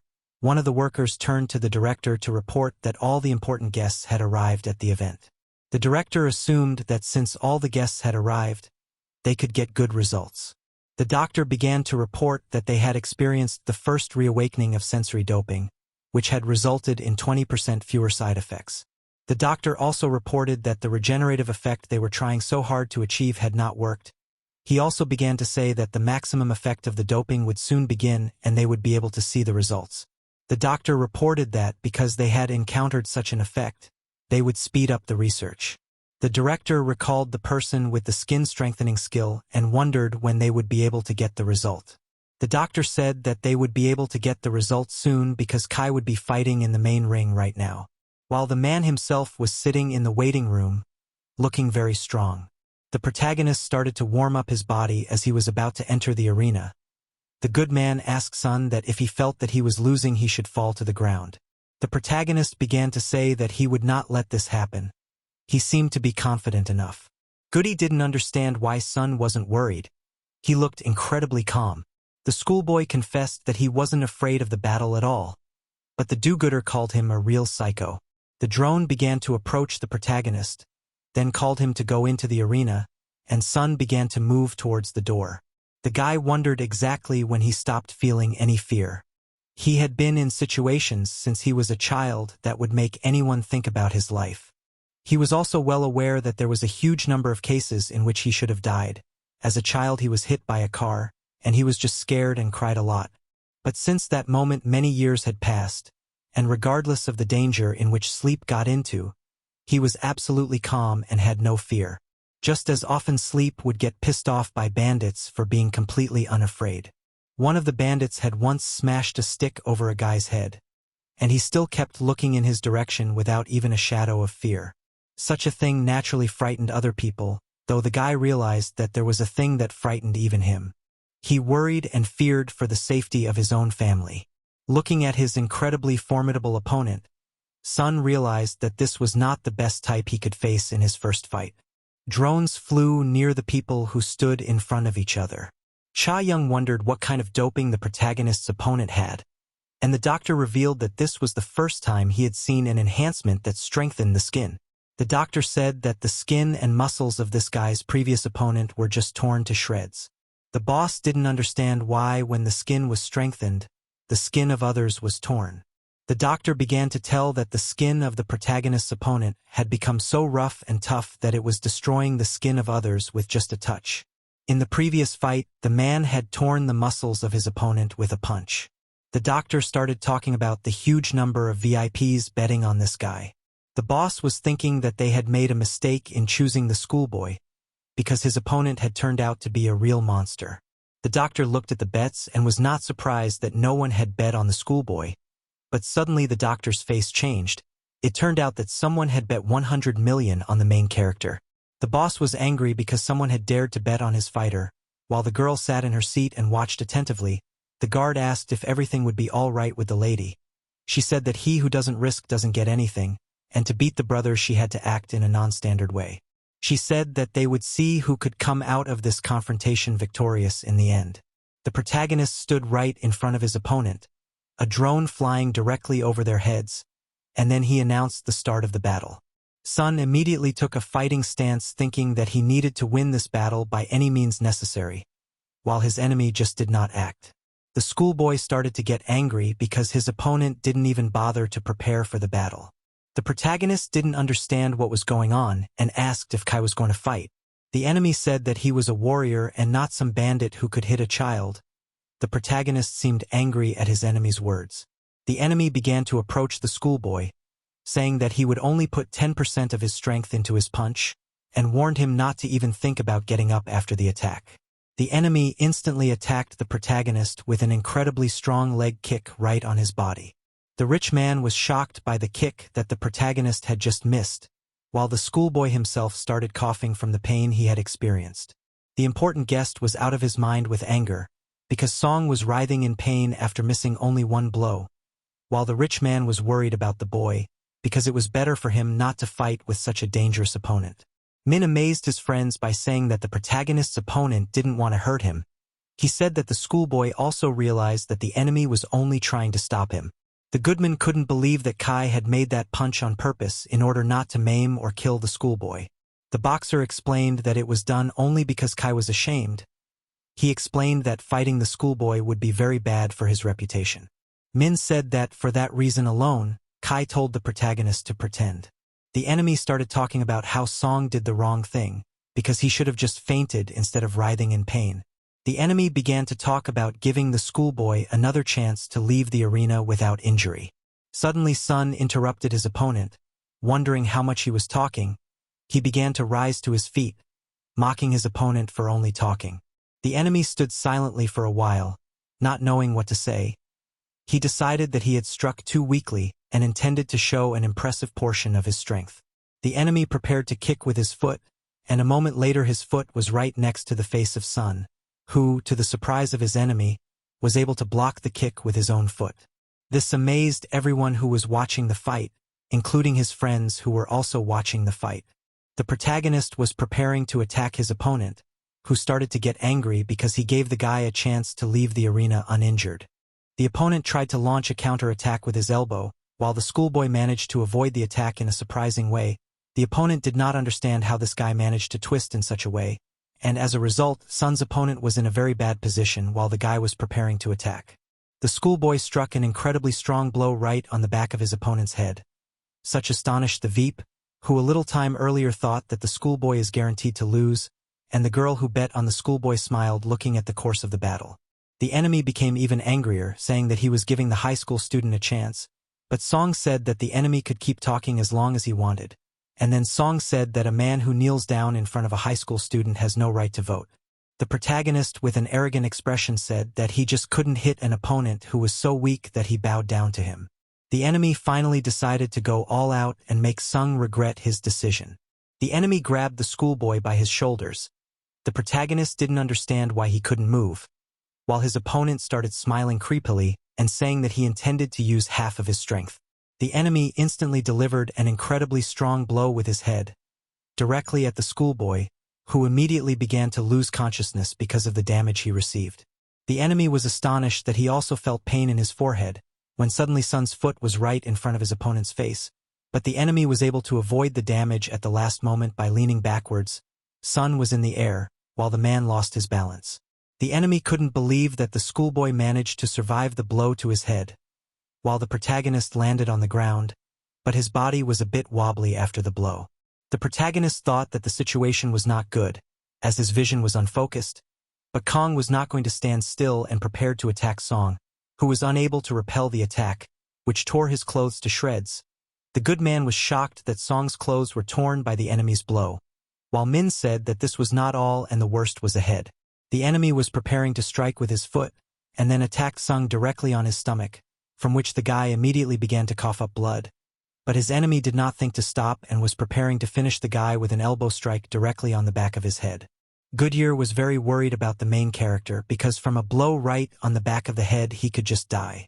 The opponent still made a crushing blow right on the back of the main character's head, which because of his strength broke the concrete floor with his head. There was complete silence in the arena for a while. Gentleman was worried about Sung saying that it was too much, while Min started to say that it was unbelievable. He looked at the protagonist and wondered who Sung really was. Kang also looked at the schoolboy and didn't understand who this guy was. He thought about the fact that the schoolboy did something incredible right before the punch. It turned out that Sung bent his neck right before the punch so that the enemy couldn't hit the schoolboy. Kang looked at the guy thinking that he was crazy to take such a step. Kang thought that the schoolboy was probably just too scared and had lost his mind, assuming he had a head of steel. The enemy didn't understand how the schoolboy was able to recover so quickly. But the protagonist was still standing on his feet, though not steadily. The good guy did not understand what was happening, and how such a thing was possible. Min said that they were worried about Sun. Then Min made a serious expression and confessed that even he had goosebumps at the sight of the protagonist, who was standing in the arena at the same moment, after having pierced the concrete with his head a few seconds ago. Kang didn't understand why the schoolboy was trying to resist. After all, it would be enough for him to just pretend to be unconscious and this fight would be over. The protagonist started to complain again about his opponent's chattering skills. Song stood up to say that he was curious to see if his enemy's skills were as good as his chattering skills. Kang looked at the schoolboy without emotion, saying that he had warned him. The enemy suddenly announced that the guy could make any attack he wanted that he wasn't going to defend against. The protagonist thought that such behavior of the enemy could play to his advantage, but still it was unpleasant for him.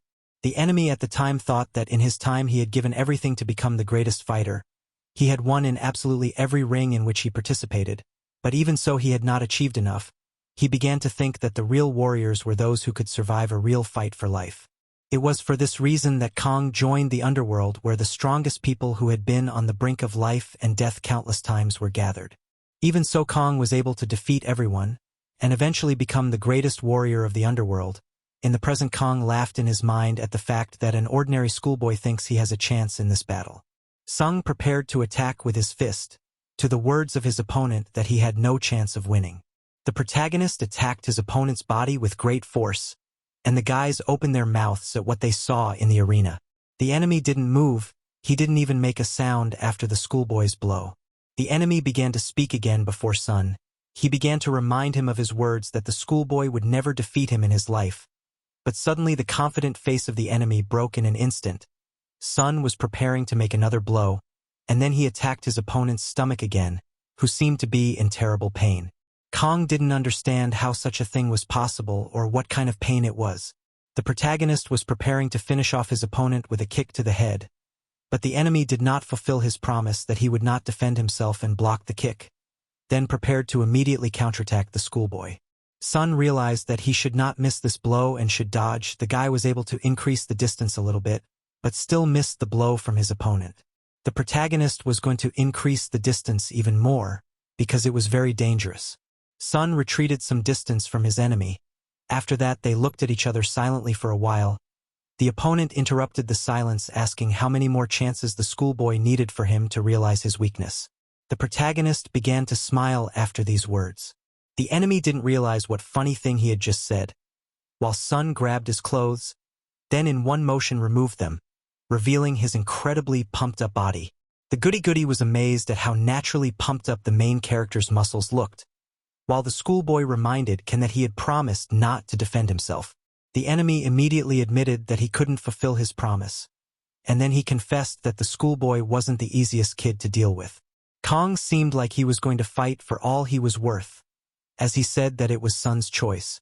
After the enemy began to clench his fist with all his might, the protagonist instantly felt the danger that came from the enemy, but continued to smile. While the enemy began to look completely different, he looked many times more intimidating. Sleep was smiling with all his teeth, anticipating the fight that was about to begin.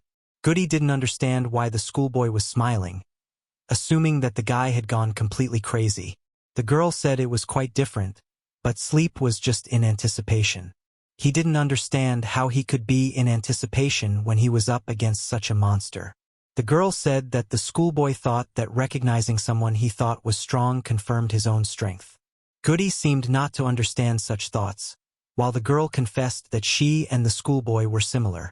She told about how the fighters did not take her seriously because she was a girl. However, during the fight the attitude of the opponents changed dramatically. She said that at such moments her pulse increased from excitement. Goodman asked the girl to calm down, saying that now was not the time for such things. Min said that he also understood the condition of the protagonist. He said that when he was small and weak no one recognized him, and the truth is that everyone thought that he was a helpless weakling, but when he could demonstrate his strength, in these moments he felt alive. The opponent looked at the little guy with completely different eyes after he felt one blow. Min said that only when he saw such a look, he felt truly alive. The kind-hearted man sighed, worried about the schoolboy who turned out to be a real fighter. The protagonist at the same time prepared for battle, while his opponent and his aura looked completely different compared to before. Sun was about to start their confrontation. Then he approached his enemy at a great speed and threw an incredibly weighty punch, but the enemy was able to block it with his hand. Kindred was amazed at the strength that Sun had just demonstrated. The protagonist thought that it was a bad thing because the enemy's skin was more like concrete. The enemy prepared to attack, saying that the schoolboy had better block his attack. The enemy struck a blow that had a force not comparable to the schoolboy's. The guy was literally pinned to the concrete floor, and his pieces were scattered around the arena. The floor began to crack violently from Kana's blow, while the protagonist began to cough up his own blood. The do-gooder was shocked by the power that Khan had just demonstrated, as the shockwave even reached them. The protagonist's opponent was preparing to deliver a kick right on the back of Sun's head. The enemy made an incredibly strong kick with his knee right where Sian was. The goody-goody was very scared of what had just happened, but it turned out that the opponent had struck on the floor, where the protagonist was not. The schoolboy himself was able to avoid the blow of his enemy at the last moment. Dobriak was a little relieved that the schoolboy had escaped the blow, while Min explained that Sun had only partially escaped the damage. It turned out the protagonist had suffered a serious wound on his back, which was bleeding heavily. The protagonist thought that fighting Kai was very unusual. The guy really didn't understand what was happening to him, as he suddenly realized that he was afraid of fighting such a strong opponent. The enemy began to say that it was time for the schoolboy to accept the truth. He said that Sonu will never defeat him in his life. The protagonist said that such words were ridiculous, saying that he was also a monster. The protagonist prepared to stand up and then attacked his enemy, saying that he was also capable of fighting. The enemy was able to dodge Sun's attack, who didn't seem to expect the man to be able to dodge it. The enemy began to smile, saying that he was going to make his move. The gentleman was worried about the schoolboy who might get hurt, but Sun was about to do something crazy. He jumped up at the moment when the enemy wanted to strike and hit his opponent's head. It turned out that the enemy's blow was stronger, after which the schoolboy landed on the floor, his body shaking from the pain he was feeling. The enemy began to say that their fight was over, as Sun lacked skill and relied on his innate strength.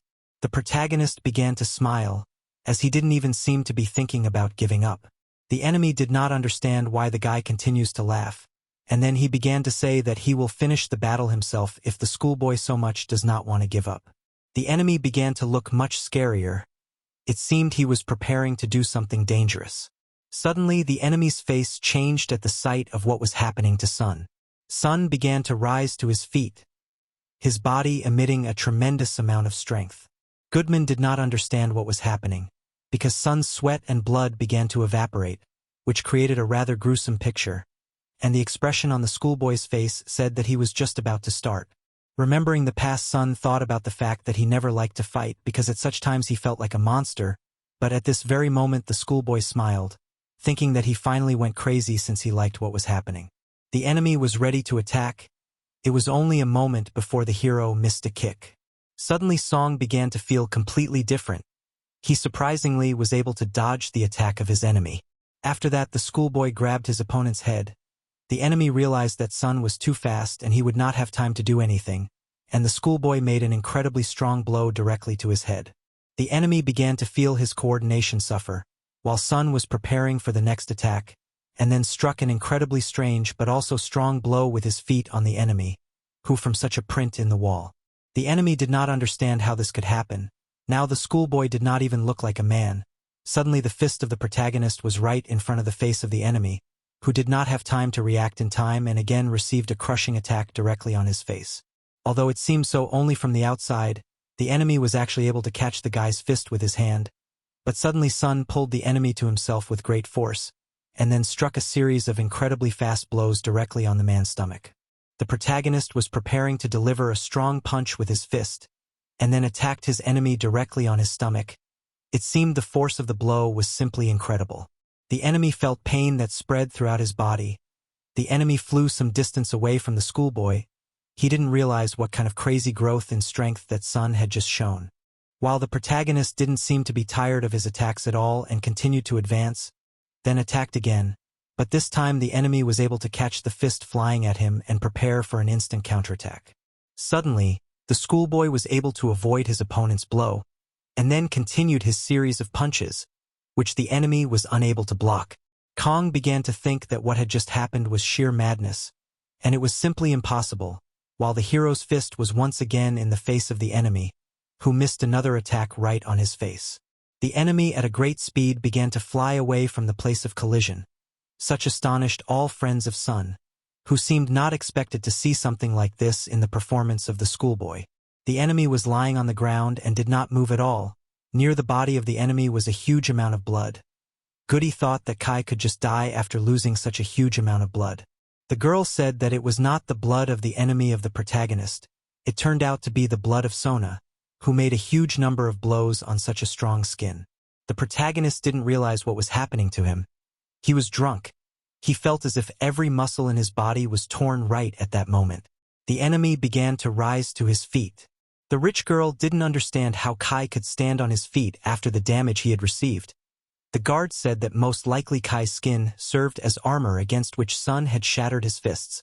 The girl assumed that at this rate they would lose, while the enemy of the protagonist thought that such pain was not even familiar to him. The enemy was also well aware that the schoolboy was also at the limit of his strength.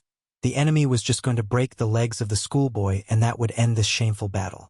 The enemy attacked with his foot, but Sun was able to block the attack with his foot. The enemy could not believe that the guy was still able to fight, and then the enemy had to block Sun's blow with his fist, which eventually damaged the protagonist himself. The guy felt incredible pain after every attack.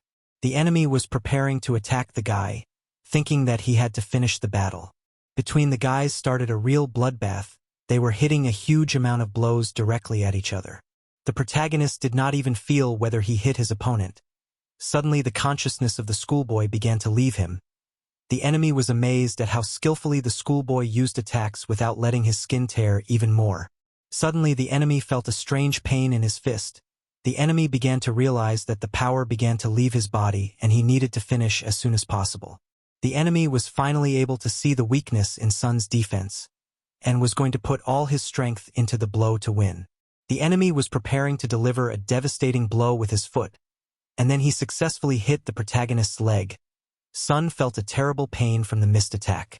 The enemy was preparing to repeat the attack and break Sun's legs, and then the sound of breaking bones resounded throughout the arena.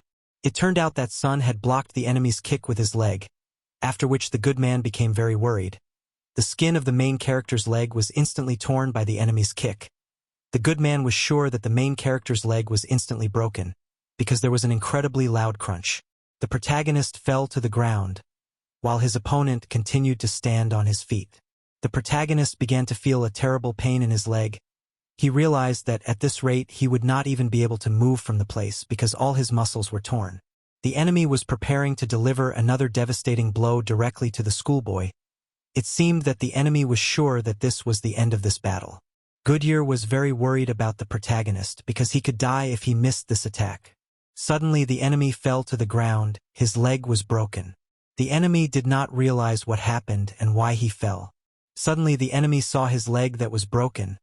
Then his arm that he was spinning also broke, which caused incredible pain. The enemy felt a terrible pain all over his body. The enemy's bones were simply broken, and he was lying on the ground. The friends of the protagonist were shocked. Chaeyoung and the doctor were equally shocked, and the girl who had bet on Song was overjoyed. The enemy of the protagonist was lying on the ground, unable to move. Sung was standing over the body of his defeated opponent, though not as confidently. Chaeyoung didn't understand what had just happened or how it could have happened. The doctor began to explain that it seemed that Kai had not taken damage just because of his strong skin and muscles, but the internal damage was accumulating. The doctor paralleled the way the man's bones took a blow comparable to a hammer blow. He explained that right now even the bones that didn't break were covered with a huge amount of cracks. The drone watched Kai's body carefully, then said that Sun was able to win this battle. The protagonist began to shout with joy, because in the end, he was able to defeat his opponent. The kindly man was also mad with joy, calling the schoolboy a zombie.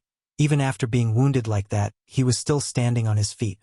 Min looked in the direction of the hero, assuming that Sun was definitely hiding something. The protagonist fell to the ground, breathing heavily. The guy felt terrible. But all he thought about was his mother, for whom he was worried.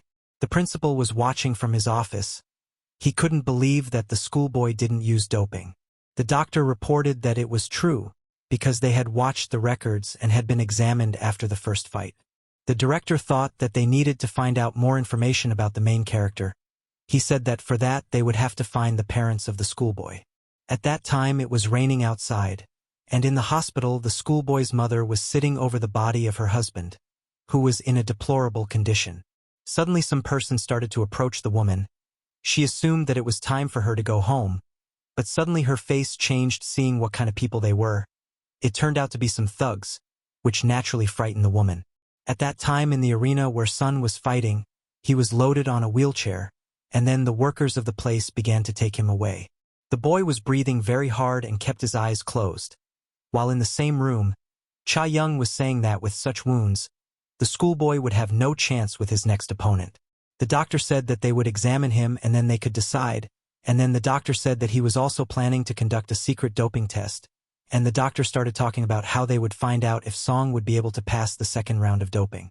The doctor also said that if Sean succeeded, he would be the strongest contender to win this place. Cha Young had not heard that such a test could be done secretly, because it usually requires the player's permission.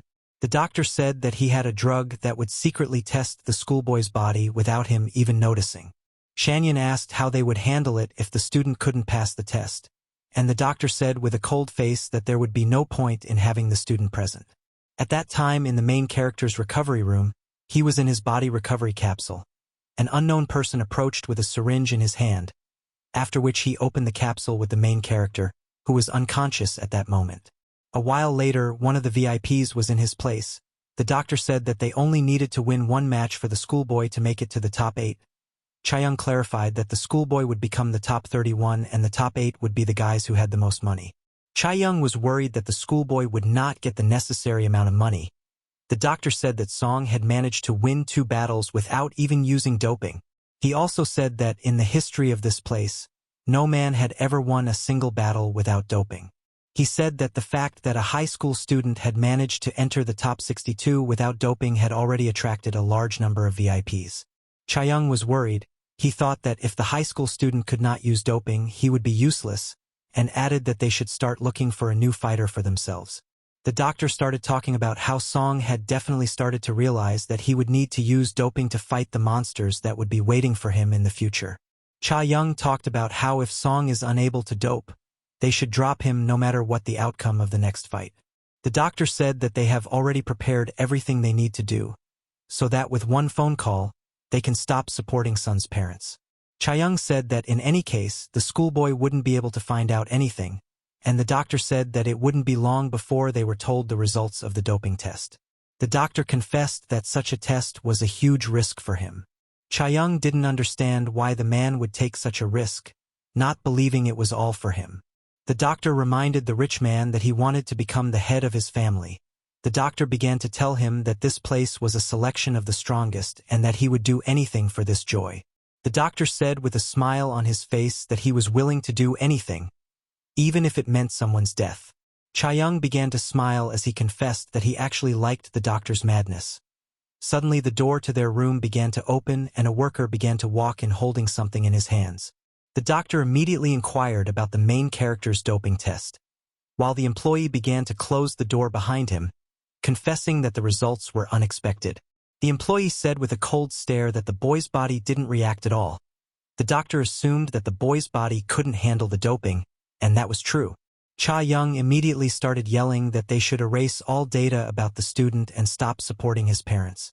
Suddenly, Chaeyoung's face changed a bit and he ordered to just eliminate Song's parents as it would be much faster. While the capsule in the hero's room remained closed, Song slept very soundly and recovered from the battle. A while later, a huge number of people gathered in the lobby of the place. Min assumed that all the participants in the top 62 had already been determined since they had decided to gather. The kind-hearted man was worried that Song was still missing, as he hadn't fully recovered and was still sleeping. The girl began to say that it was probably for the best, because the next round would begin only after the fighters had fully recovered. The girl continued to pull her body with the words that they all needed to gain strength before the next fight. She confessed that Song initially looked quite tired, and Min confessed that it was very hard for people like her and the protagonist to get away from battles. Min was also amazed that the gentleman and the girl managed to get to the top 62 without a single injury. The guy was also amazed at the strength of one of the hands of the goodman. It had simply phenomenal strength, which he demonstrated in the battle. The man confessed that he had not even imagined that his hand so much transformed. Min was also surprised that the girl was worried that she would not fight seriously, but she destroyed her opponent with a single blow. Min thought that what he saw in the girl's fight was incredibly fast and effective. Remembering the footage from that fight, he thought that he still does not fully understand how the girl managed to do it. Min asked if the girl would tell him about that interesting attack. She was surprised that the guy actually believed that she would tell him about her trump card. She looked in Min's direction, saying that it was foolish to tell about her abilities to a potential opponent. Such words stunned Min, for they were actually true, while the madman broke into the conversation complaining that the guys had forgotten about him. He also shouted that he had won the battle more than any of them. The unknown congratulated everyone who made it to the top 62. He also said that the guys only had to win one more fight to get to the top 8. He said that, in the end, only those who have the most money will make it to the top 8. Unknown excitedly said that if they get into the top 8, they can take as much as 5% of the bets that were put on them. Everyone was excited about this incredible opportunity. John Doe asked the fighters to do their best to collect as many bets as possible, and added that this was not only the best arena, but also the best hospital. After that, the unknown person was going to announce the pairs that would be fighting. At that time, in one of the Hashin Group's buildings, Cha Young wondered if they were able to provide other candidates past the Schoolboy, and they were. The doctor talked about how he had found the right fighter for them, and it turned out that this fighter was the protagonist's next opponent, named Ichika Rio. At that time in the recovery room, the hero's capsule remained closed, when suddenly it opened, and the guy instantly jumped up from his seat, screaming his mother's name. The protagonist thought about what he had heard through the dream. He had heard perfectly well that Cha Young was planning to kill his parents, and they were also sure that the Schoolboy wouldn't even know about it. The protagonist was going to run away from that place and save his parents. And in the principal's office, he was sitting on a chair and looking at something in the computer monitor. The director asked his subordinate if they had examined Song's body, and he confessed that they had managed to find something unusual while looking at it. The doctor began to say that Sun had an unusual bone density. He said with a look of horror on his face that the Schoolboy's bone density was 10 times that of a normal person.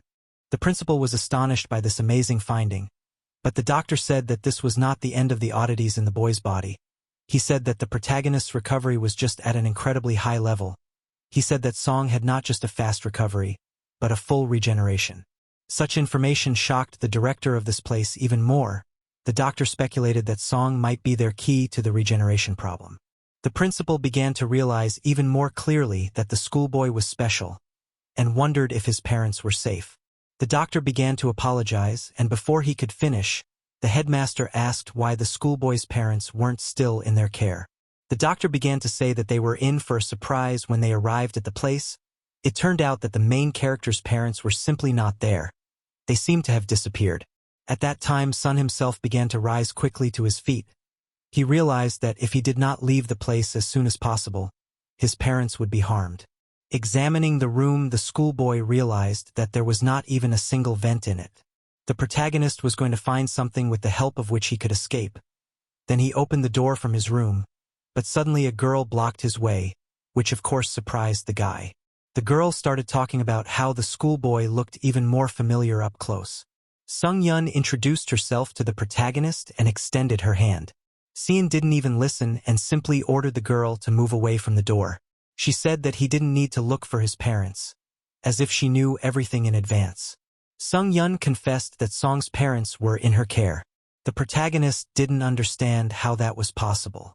At the office of the second director of Hashin Group, Cha Young didn't understand how it was possible that someone had already dealt with the main character's parents.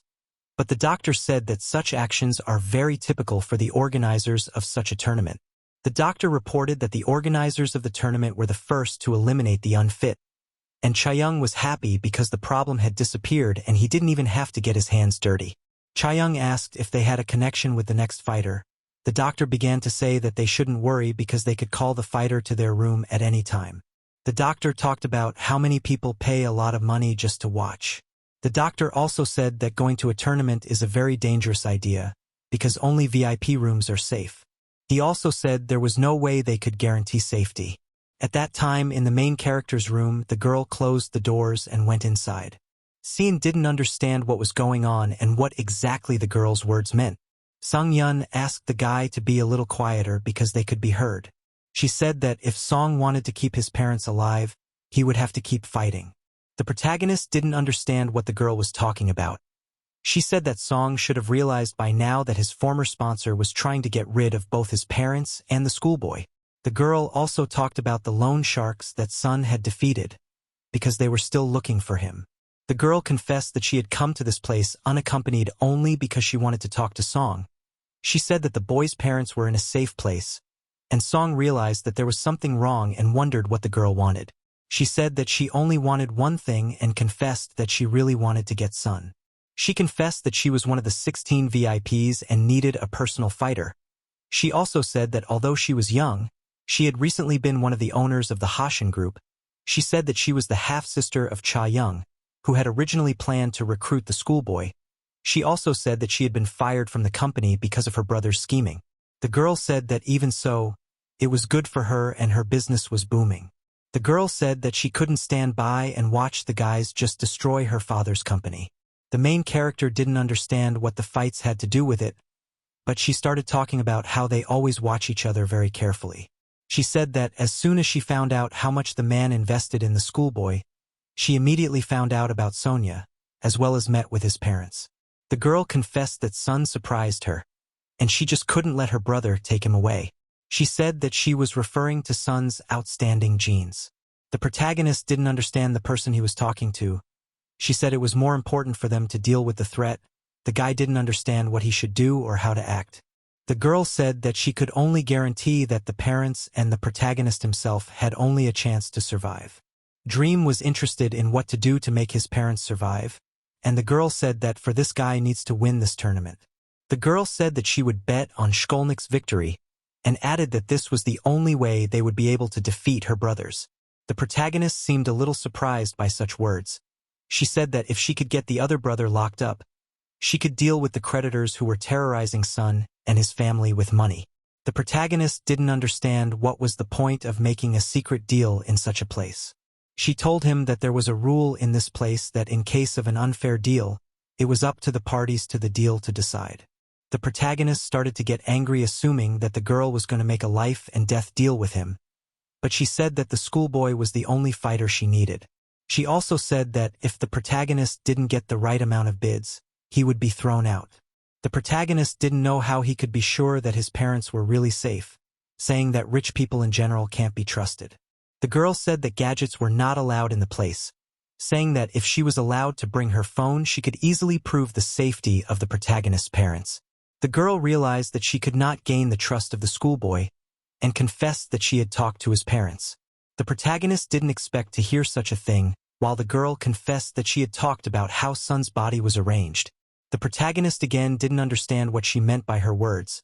As suddenly the door to the guy's room started to open, the drone started to fly towards the room.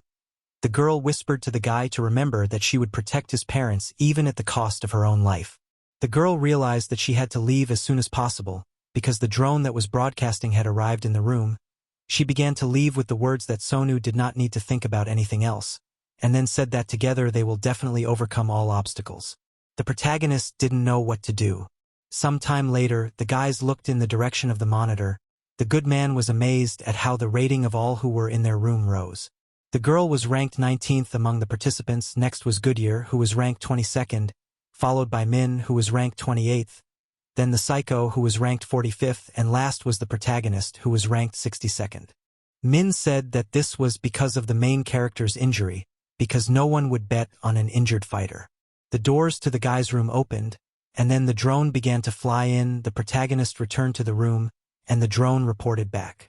Goodfellow was happy to see how the boy looked, as he seemed to have fully recovered his body. Goodfellow didn't understand why Sun was silent, as he was suddenly amazed at what he saw. The protagonist asked how Goodfellow managed to win battles without getting injured. He looked at the schoolboy who was shaking from the fact that he had to win. The schoolboy began to tell him that he had to win, otherwise his family would be finished. The protagonist asked for some advice because he needed to become stronger. The protagonist sincerely asked for help from his roommates. It seemed like Goody didn't expect to hear such a thing from a guy, while Sun assumed that the guys didn't want to help him. Suddenly the girl said that Sun needed to get his secret technique. The protagonist didn't understand what kind of secret technique it was. The girl said that it's hard to dominate a battle when you don't have a crowning finishing move, especially against stronger opponents. The girl asked what the main character's specialty was, and he started to think and didn't really know what to say. But the kindly man bent down to Sun's leg and said that his crowning move could be a leg kick. He also reminded him of how he had used his leg in the fight with Kai, saying that his leg kick could be the decisive move in the fight. He assumed that Sung wanted to start training right away, and the protagonist kicked the metal wall with all his might. The sound that echoed through the room startled Goodyear. He began to say that the schoolboy was actually a monster as well. Suddenly the space around him began to shake, and there was a strange sound. Goody was worried because he didn't understand what was going on, while the sound was coming not only from their room but also from all around. It was coming from one of the rooms, and it turned out to be the next opponent of the protagonist, which shock wave from his blows in the junk destroyed the concrete floor of the room. It seemed the schoolboy's opponent was on a whole other level. At that time, some time later in Sona's room, the kindly man explained that the last blow could change the course of the fight, and if the schoolboy could win without injury, his rating would be guaranteed to increase. Suddenly a madman entered the conversation, which scared the hero. The protagonist wondered what to do next, and the madman confessed that the schoolboy already had his own special technique. No one understood the words of the madman, although he said sure about it. The madman pointed his finger at the forehead of the protagonist, saying that Sun's special attack was a blow to his head. The madman with a smile on his face said that the schoolboy's headbutt was special. Even when he was headbutt during the battle, the schoolboy could continue the fight and also attacked his opponent with his forehead. The madman talked about how it was obvious to him that Sun's skull was incredibly hard. Goodman asked the boys to stop, saying that such moves do not lead to good things. Kindred said with a worried look on his face that it was too dangerous in a battle with monsters. He said that with such a technique, Sun could die in the arena, while the madman jumped into the conversation again, wondering about the Goodman's conclusions. He said that in this place, everyone risked their own life. The madman was right. The madman said that they should not show insecurity. He said that if this continued, it was this insecurity that would destroy Sun. The Goodman wanted to intervene because those words sounded like overkill, while the madman said that they had bigger problems. He looked at the Goodman saying that his opponent was a real monster. Turns out it was the same high school kid who had walked out of school. In the control area where passage was forbidden, the principal was moving along the corridor when he suddenly noticed something. He was looking at the characterization of Han Min-sun, who had a crazy reaction to the doping. The principal was happy to have brought this guy into the arena. The director walked over to the doctor, who lowered his head, because this guy was actually his son. Without looking up, perhaps feeling guilty, the doctor thanked the director. The doctor bowed, saying that everything was possible only because of the director's efforts. The man began to mentally convince himself that he had made the right decision and there was no other way out. In the past, he returned home. It turned out that his son suffered from a very rare disease that caused muscle degradation, so that the boy could not get back on his feet even from falling down easily. The doctor then felt just disgusted because he could not help his son. He thought that it would go on like that as suddenly he received a message from the director of the hospital. He did not know why he was called to the crematorium, because it is a strange place to meet. The man moved towards the stairs to the bottom. As soon as he arrived at the place, he saw a huge number of people who were in strange tubes. The doctor didn't understand what this strange place was. It was in this place he saw a list that had a huge number of celebrities and rich people on it. Suddenly the doctor was able to see the results of the doping robot in person. At that moment the doctor could not hold back his tears, because maybe it was the doping that could save his son. The director asked what the doctor's opinion was on what he had just seen. The director invited his subordinate to join the experiments. The man almost immediately agreed, but he didn't want his son to be used as a guinea pig, and it was at that very moment that the doctor decided to run away and return home. It was then that he saw his son, who had previously said he was fine, but was now trying to commit suicide. The father of course intervened. He couldn't let his child die like that. His son begged to be allowed to die. He said his existence was not life and he didn't want it that way.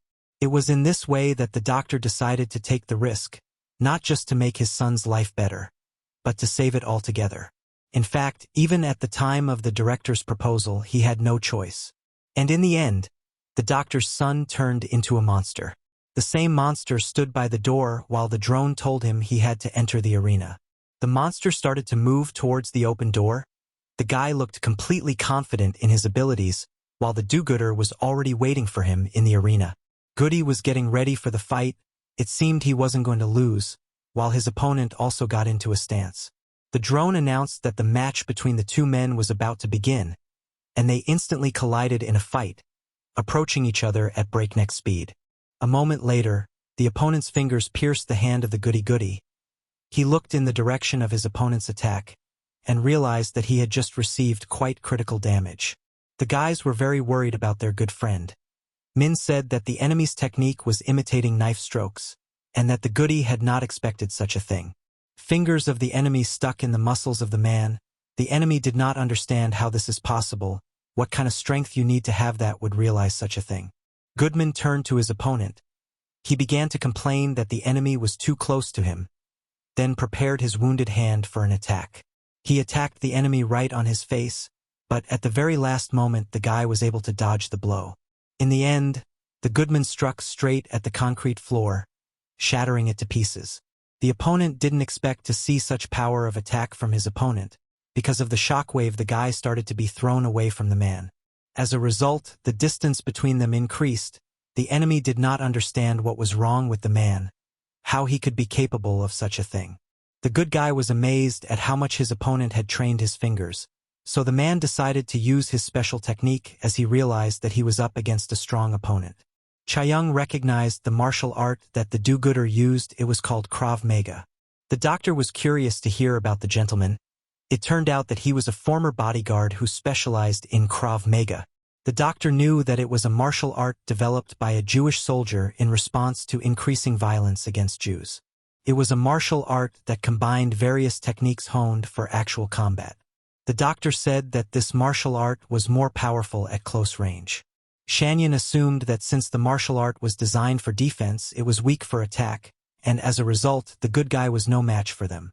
The doctor seemed to want to argue something, and this interested the boss. The doctor started to say that this way of defense was a bit different. Then with a creepy face stated that the way of defense in this martial art was to destroy the opponent. In the arena, the do-gooder stood opposite his opponent as the man suddenly began to approach, preparing to attack.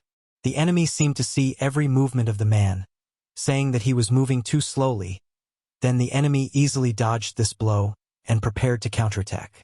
The enemy's fingers moved swiftly towards the man's head, and eventually the good man was unable to dodge this swift attack and missed the blow right in the temple.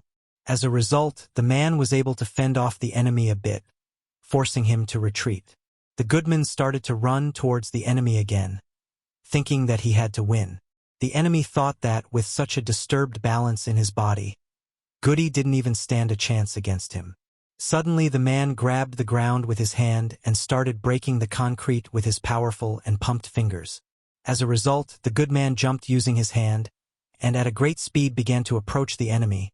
As a result, the enemy did not have time to dodge and received an incredibly powerful blow directly on the head. It turned out that the enemy was able to avoid critical damage and received only a scratch on his face, after which the man tried to make a few more crushing blows, but the enemy was much faster. The enemy was in the vulnerable place of the good man, and then instantly pierced his body with his fingers. The man did not stand still and pulled his hand to the guy. He tried to grab the enemy, which said that the man did not have a chance to win. A fierce battle continued between them, in which, though slowly, the kindly man was losing. The man was simply many times slower than his opponent, and the enemy delivered an incredibly sharp blow right through the man's body. Such a sight made his allies lazy. Min was worried about the do-gooder, realizing that rank 9 was on a whole other level. The do-gooder himself was covered in wounds and seemed to have trouble keeping his body upright. The enemy was amazed that the man was still able to stay on his feet after so many wounds. The good man's body was shaking from the pain and wounds he had just received, while the enemy assumed that the man was trying to trap him by weakening his defenses. The enemy threw an incredibly hard punch right at the man's side, and a moment later the goody-goody's body was pierced by the guy's blow. The man started coughing up blood, and then the man punched himself in the chest. Min didn't understand why the do-gooder had just punched himself in the solar plexus. The girl said that it wasn't really like that, as the do-gooder aimed for the enemy's fingers, while the enemy looked in horror at his fingers, which were horribly broken. The enemy was beyond angry, blaming the mad old man. Goodman did not stand still and was ready to deliver a devastating blow directly at the guy. The enemy was well aware that the situation was not on his side, and as a result he missed an incredibly powerful attack directly on his stomach. The enemy, because of the force of the blow, at a great speed flew into the wall, and then began to cough blood, feeling parallel pain throughout his body. The man realized that this was not the end, and he needed to continue his attacks, because at this rate he could lose. It turned out that the muscles of the man's arm were very badly damaged, but it did not stop him because he had to win this fight. Goodyear headed into a furious attack, realizing that it was his only and last chance to defeat this monster. The man with a fierce expression was ready to attack with his wounded arm, but suddenly the pain won, and his head began to spin. He lost the speed he had gained and began to fall to the ground. The schoolboy was worried about his friend, shouting that there was not much left to win. The man was rapidly losing consciousness, for he had lost too much blood in this battle. He mentally apologized to his son because he could not win in this place. The enemy was right in front of the man with a crazy smile preparing to strike. The good man was very late to react because of his bad condition. The enemy with a smile on his face confessed that all his life he was actually right-handed. Then he attacked the man right in his body. The goody instantly lost his consciousness, and the main character was screaming for the man's life. In the end, the guys stood in front of each other and did not move. It turned out that the opponent's fingers penetrated the man's hand and stabbed into his chest in the heart area. The opponent confessed that such a defense was an incredibly brave decision, after which he began to push his hand forward with words that he had very long fingers. The man felt just disgusting pain, after which he fell to his knees, and the opponent continued to stand. The protagonist became quite gloomy, worrying.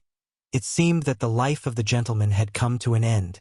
Suddenly, the man's opponent looked in the direction of the schoolboy, and then began to shout at Sun.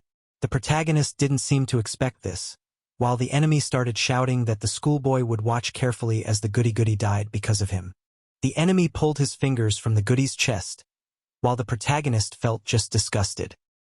He remembered how good he had been to him, how he had laughed as he hugged the boy, and sadly confessed that if he had spent more time with his own son, things might have turned out differently. The protagonist thought about what would have happened if he had been closer to his own father.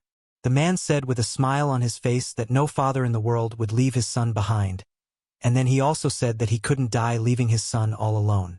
In the arena, the good man's breathless body fell to the ground.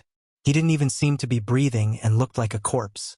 The enemy stood over his body, and while the drone did nothing, it began to fly up to announce the guy's victory. The drone announced that the fight was over and the guy had won the battle, when suddenly the enemy stepped on the man's face. He started laughing with all his might and shouting that this place was just perfect. The protagonist was out of his mind with anger seeing this kind of shit. Then he didn't think for a second and stormed into the arena. The enemy seemed to be doing everything possible to make it happen. The protagonist landed on the floor, and the cameras instantly shifted their attention to Sung, watching him closely. Min was surprised that the drones weren't firing. Min realized that the drones wouldn't attack until the protagonist engaged the enemy. The protagonist stood right up against the bastard, then barely restraining himself from tearing the enemy, ordered him to remove his dirty foot. The enemy continued to provoke the schoolboy, saying that he should come up and take his leg. The protagonist looked completely different and began to approach. Drone drew his weapon ready to use it on the protagonist. Sun prepared to attack without thinking that he might accidentally cut off his life by doing so. At the same time, the enemy was also preparing to attack with his fingers, also without thinking of the consequences. Min didn't keep silently watching as Song tried to destroy himself and at a great speed ran to help, as suddenly a shadow overtook the guy and also ran towards Song. It turned out to be a madman, who immediately grabbed the protagonist in the grip. Song began to shout that the madman would not interfere with him and let him go, while the madman said that if the schoolboy so much wants to die, he should at least use his head kick, which he advised him. The protagonist seemed to not listen to the madman at all, and continued to order him to let him go. Min arrived just in time to knock the protagonist to the ground, and together they tried to keep Song from attacking the enemy outside of battle. In the end, the enemy watched the schoolboy being held by two guys, and the madman decided that Sun needed to sleep for a while in order to come to his senses. In the end, the protagonist really started to lose his consciousness, and the last thing he saw before his eyes was the enemy who had just killed his friend. In the past, the kindly man asked the hero to look after his son in case of his demise. The man said that he would like someone to look after his son, so that he would not go off the right path. The protagonist replied that he would look after the man's son in any case. He also said that he was going to learn a lot from the good man, and then said that for that reason alone he should at least become a friend to the good man's son. Such words seemed to touch the man. He probably didn't expect to hear such a thing, and then he laughed, saying that Sun was already planning his death. In the present, the enemy kept his foot on the man's body while the protagonist's friends finally let him go, as Sun lost his consciousness.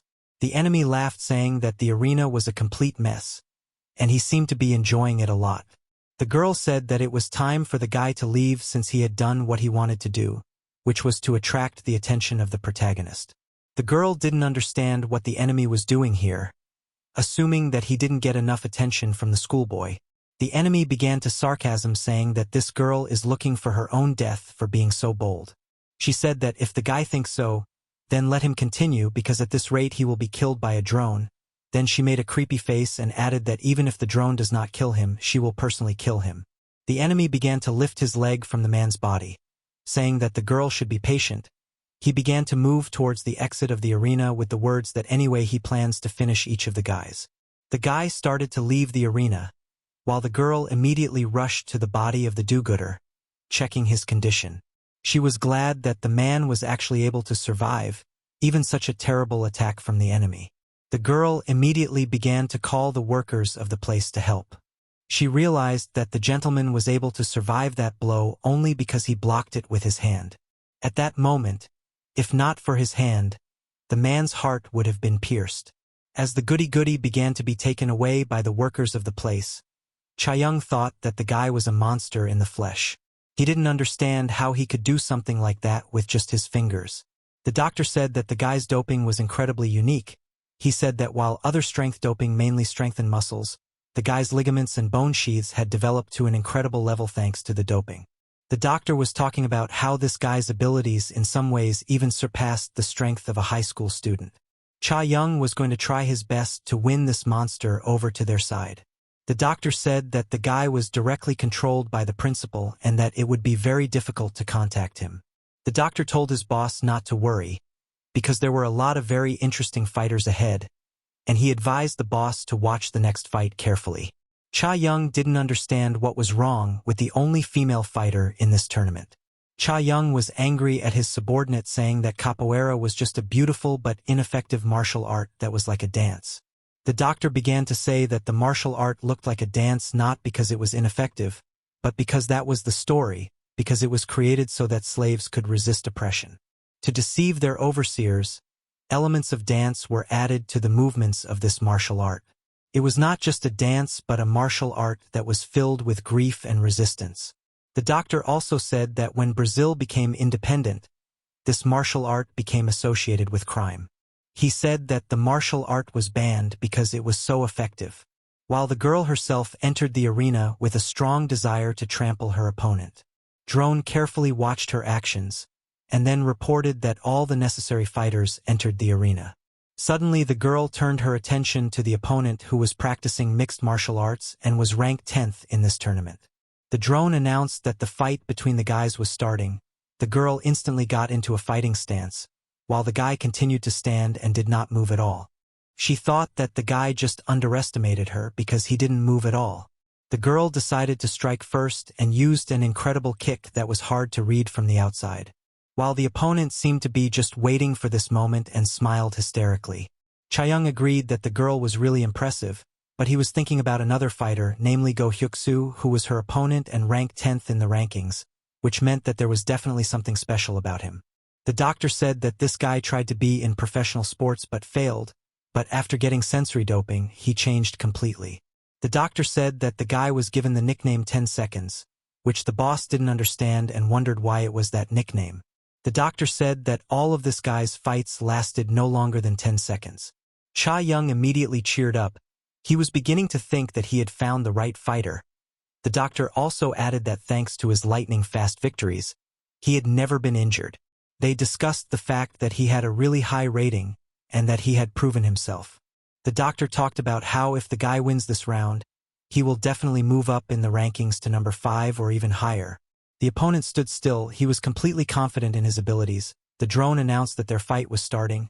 Then the countdown began and 5 seconds passed and they continued to stand still. At the 6th second the girl decided that the guy just underestimated her. Then at the 7th second she made an incredible leg kick which was aimed at the enemy's head. The enemy was smiling with joy, thinking that even high-ranked opponents were falling for his trap. The guy dodged the girl's attack at the 8th second and then grabbed her leg, preparing to break it. The enemy was confident of his victory. He thought he could defeat everyone. While at 9 seconds suddenly the enemy realized that he was looking straight at the floor. The girl made a lightning strike with her foot, which had an unrealistic power.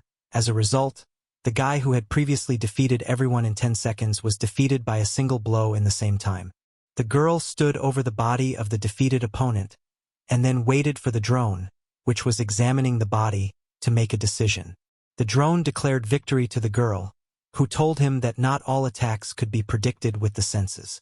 Chae-young was shocked at what he had just seen. He couldn't really see anything. It was so fast.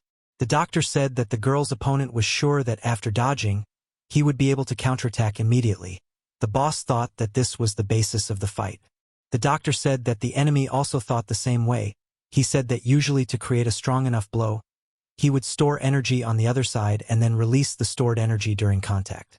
The doctor said that it is enough to dodge the first attack because the second attack will not have time to accumulate energy, and then he said that this technique works especially for people who have both feet in the air. In this position, there is no support to make a good strike.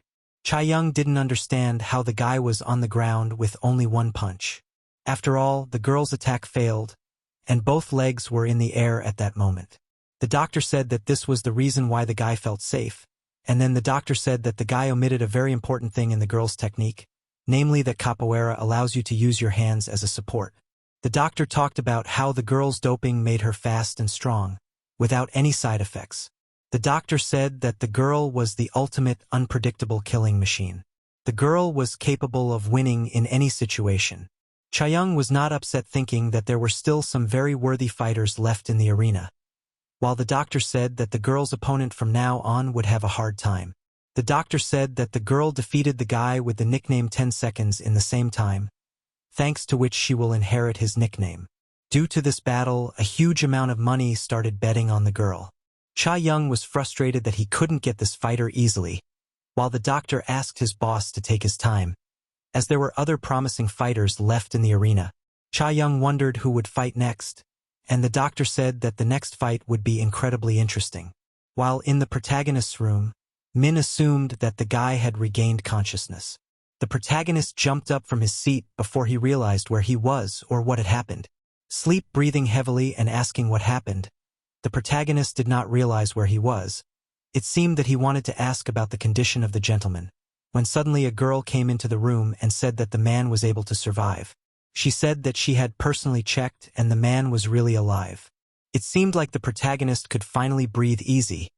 The girl reminded Min that he was about to enter the arena and suggested that he warm up. The guy seemed to be fully mentally prepared for what he was about to experience. Thinking back to the past where he was told that the man who killed his brother would be in the tournament, he realized that his opponent might be that man. In the past, the guy asked how he could find out which of his enemies at the tournament is the killer, and the only thing the mysterious man said was that the fighter who killed his brother was a professional boxer. This information shocked Min, and the man promised to give more details later. In the end, at the arena itself, the guy's opponent was indeed a boxer who was ranked 16th in the rankings. Cha Young asked the doctor who were the top 5 fighters in the place, and the doctor started looking at the list, looking for the 5th place. It turned out that the 5th place was a guy named Lev who was in military training, and the doctor told him that he was a bodyguard from the Russian Special Forces. He also said that he was the only survivor of the operation. In the past he had killed 8 people who had attempted to kill his client, because of which he was prosecuted and his employer fired him. The doctor also revealed that the man who hired Leo was Mile Lee, the CEO of a military supplier. He also said that this person was also involved in the competition between the VIPs. Cha Young complained that the man used his connections to find a good fighter. The doctor said that after doping, the lion could move almost indefinitely. The doctor began to talk about the 4th place and that this fighter was connected to the CEO of a major construction company, and that this man practiced practical taekwondo. Even though he respected his father, he decided to switch to practical taekwondo. Cha Young didn't understand what such a person was doing here because he thought it was a martial art. The doctor began to tell about a program in which they decided to test the strength of the blows of different martial arts. Blows of other martial arts reached the mark from 400 to 700 kilograms. Capoeira's blow reached the mark of 860 kilograms, which at that moment surprised everyone. The last among the martial arts was taekwondo, and the blow that was made reached a power of 1043 kilograms, which would be many times stronger than others. Such information shocked the rich man. Doker said that the practical taekwondo that the guy practiced was aimed at real battles, and after doping elasticity he had probably the strongest attack. The 3rd place was taken by a drug addict who was brought by Koisu. This man was willing to use anything to improve his body. He even put metal plates in his bones. In the present, mental health of this fighter deteriorated and he became a real crazy fighter. In 2nd place was a criminal who was a parallel murderer. The doctor said that the 2nd place was hired by Park Dong-soo, and Cha Young was amazed that such an idiot was able to get such a fighter. The doctor talked about how little information there was about the 2nd seat, then said that the 2nd seat was a real psychopath who came to this place only to kill and hide from the authorities. The doctor said that the 2nd place had such power that most people died before they even realized it. Cha Young was angry because there were real monsters in the top 5. The doctor started to talk about how the real monster was in the 1st place. He was about to start his story about the 1st place ranking when suddenly someone broke the door to their room. Cha Young was angry and didn't understand who had dared to do something like that, while the bulky man apologized, confessing that he was having trouble controlling his power. Turned out that it was Cam, who was ranked 1st. Cha Young was too scared, so she started to retreat and shouted for someone to come to help. The drone reacted to such cries and began to keep a close eye on the fighter. It turned out that the monster's employer was Cha Young's brother, who called him an idiot. Lee Young was amazed that his brother really believed that he could beat him. It seemed Cha Young sincerely hated his brother and was shaking with anger. Lee Young asked his brother not to forget about their bet, and that he should prepare his things to leave, because a schoolboy could never beat his fighter. Cha Young was shaking with anger. He couldn't even say a word, because his brother was right. But his brother reminded him not to break the rules in this place, and that Cha Young should remember that. The brother started to leave, telling the guys to enjoy their time while they had it. Cha Young was very angry, cowardly from the insults he had just received. The boss started yelling at the doctor to find a fighter who would be able to defeat this top 1. Cha Young realized that it was too late to find such a fighter, knowing that the winner would definitely be one of the top 5. The doctor said that although the chances of this happening are high, but there are always exceptions. He said that the effects of doping were too unpredictable, so often after the 2nd doping the top table changes. The doctor promised that he would find the right fighter, even if it took a long time. Cha Young assumed that they already had some candidate, but the doctor revealed that he was considering as many as 5 candidates. The first candidate was Ichika Rio, who would face the schoolboy in the fight. The second was a judo expert, and then the doctor said that the others were dark horses. He also suggested to watch the fight where the 2 boxers, Min and Won-woo, were to face each other in the arena. The atmosphere was heavy. Min immediately asked if the enemy knew the name Min Suk. The enemy didn't answer but simply asked Min if he thought the name was familiar to him. Min instantly thought that this boxer was his brother's killer and immediately became furious. Min thought that his enemy was the one who had killed his brother. It seemed that the guy's heart was now beating with more force than ever before. Suddenly Min just disappeared from the place.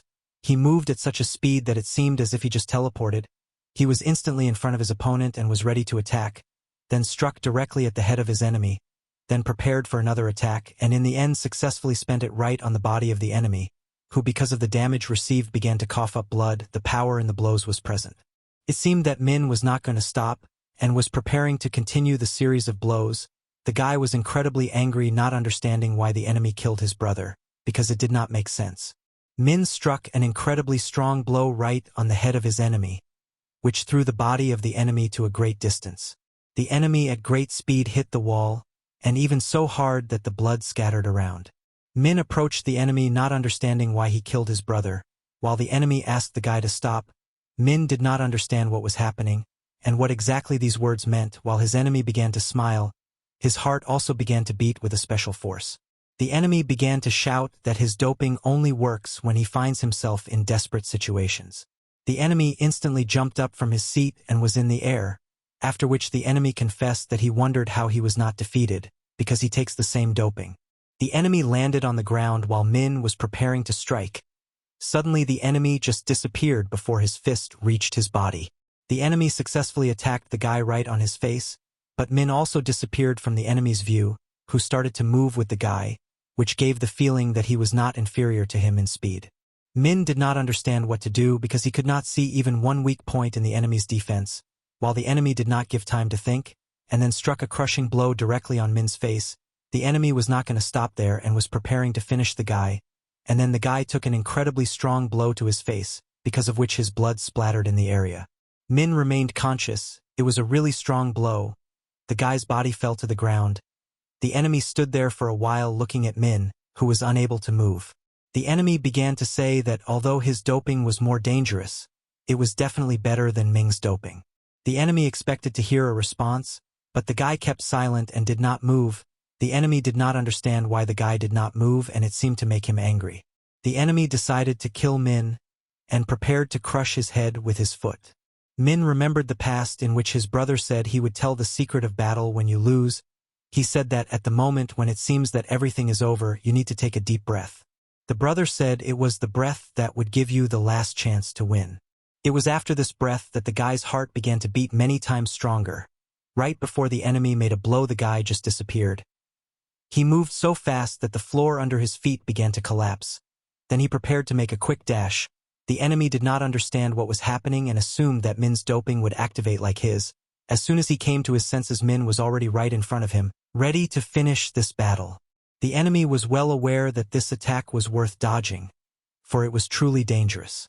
The enemy began to move at a great speed while Min was many times faster and was right in front of the enemy, who did not seem to expect it, because of which he did not manage his balance and began to fall to the ground, while the guy was preparing to finish with his fist punch. The enemy thought that he couldn't fight at this pace anymore. While Min shouted why the bastard killed his own brother, the enemy didn't seem to understand what Min was saying, but he didn't have time to say anything, because an incredibly powerful punch hit him right between the eyes, causing the arena around him to break into a huge number of pieces. Cha Young was amazed at what he saw. It seemed to be the strongest punch he had ever seen in the entire tournament. At that time, even the director, who had seen a lot of fighters, was amazed, thinking that it was the second awakening. The guy's opponent was lying on the ground. It was obvious that he could no longer continue the fight. Min prepared to finish the bastard off, even though he was unable to fight back. The guy asked about his brother again, adding that he was doing it for the last time. The enemy was amazed that Min's brother had really been killed. He really didn't seem to know anything about it, which made Min aggressive, who was sure that the man was his brother's killer. He asked how the man knew his brother. If it wasn't him, he said that as a guy who was into boxing, he couldn't help but know the record holder. Min, with a forlorn expression, asked the man who exactly was the one who killed his brother, while the man confessed that there was a junkie at the tournament who only targeted boxers. It was after these words that the opponent lost his consciousness. Leaving Ming to ponder, the guy started yelling for the man to give his name while he could. While the camera started to zoom in, it had a gun ready to prevent him from breaking the rules. The drone announced that the round was over, and that it was won by Min. The guy began to breathe heavily. It seemed that this fight was not as easy as it seemed. The man looked at the rating of the boxer, which began to grow rapidly after this fight. The director was amazed that there was a man who could pass the second awakening without using a second doping. The doctor talked about how it was a success, and that although there was not a single person who was like the first awakening 20 years ago, most people reached 80%. The director talked about how even after the first awakened disappeared, all the research was based on his genes, making it almost impossible to surpass him. The director thought about how things might have turned out if the first one hadn't disappeared. At that time, the protagonist was furiously practicing his leg kick, thinking that he needed to become stronger as soon as possible. The madman, looking at how hard the schoolboy was practicing, suggested that it would be better for him to rest for a while. The madman, with a smile on his face, suggested that the protagonist was just going to destroy this place. It turned out that, because of the main character's training, the whole room was torn up with huge holes from his blows. The psycho assumed the guy was just worried about losing. The protagonist, on the other hand, thought that he needed to become as strong as these monsters without doping. In the past, the do-gooder had told him the best way for Song to become stronger was to push his muscles to the limit and then fully restore them. He also said that the best way to repair his muscles was to sleep. He said that by dividing his day into training and sleep, he could become many times stronger. The man said that he could do it twice a day, and he also said that with Sun's ability to recover, it would be easy for him to do so. The protagonist looked at his hand, thinking that twice wasn't enough, and the psycho, looking at the schoolboy, assumed that he was going back to sleep. The protagonist began to remove the weights he had put on his leg. Then they fell to the ground with a rumble, causing the concrete to crack. The psycho said that he recommended the guy to prepare for death, and not to bring himself to it. The protagonist didn't listen to this madman and lay down to sleep. The protagonist thought about the fact that this was the third time he had done this, and then he finally passed out. The psycho was amazed that the guy decided to recover according to the scheme: 3 workouts, 3 sleeps. He looked toward the main character's capsule, saying that if it worked it would be great. Then he changed his face, saying that if it didn't work it would be a disaster. The drone reported that it was time for Menon to go to the arena. The man seemed to be happy about it, thinking that at this rate the schoolboy would become a killing machine. Menon started to follow the drone towards the arena while his opponent, who was a judo practitioner named Ju Kong, held onto the wall with one hand and felt as if he was flying. Cha Young looked at this judo player and said that he was one of the best candidates. The doctor said that this guy had gained incredible grip strength through doping. He said that all he had to do was grab his opponent and his muscles and bones would tear from the force he would use. The doctor said that the man also had incredible fighting skills, which in addition to his doping created an unbeatable fighter. Cha Young asked how they should feel about Menon, although he didn't seem too worried about the outcome of the fight because of Menon's 45 rating. The doctor revealed that there was absolutely no information about this guy. The doctor revealed that they didn't know where he was from or what martial art he used. The doctor also said that he hadn't seen any of the psycho's matches, and he didn't understand why Menon's doping test result was still pending. The enemy came down to the arena and they stood in front of each other. The enemy looked incredibly menacing. He was ready for battle. The drone started to approach the guys, then announced that their fight was starting and they could fight.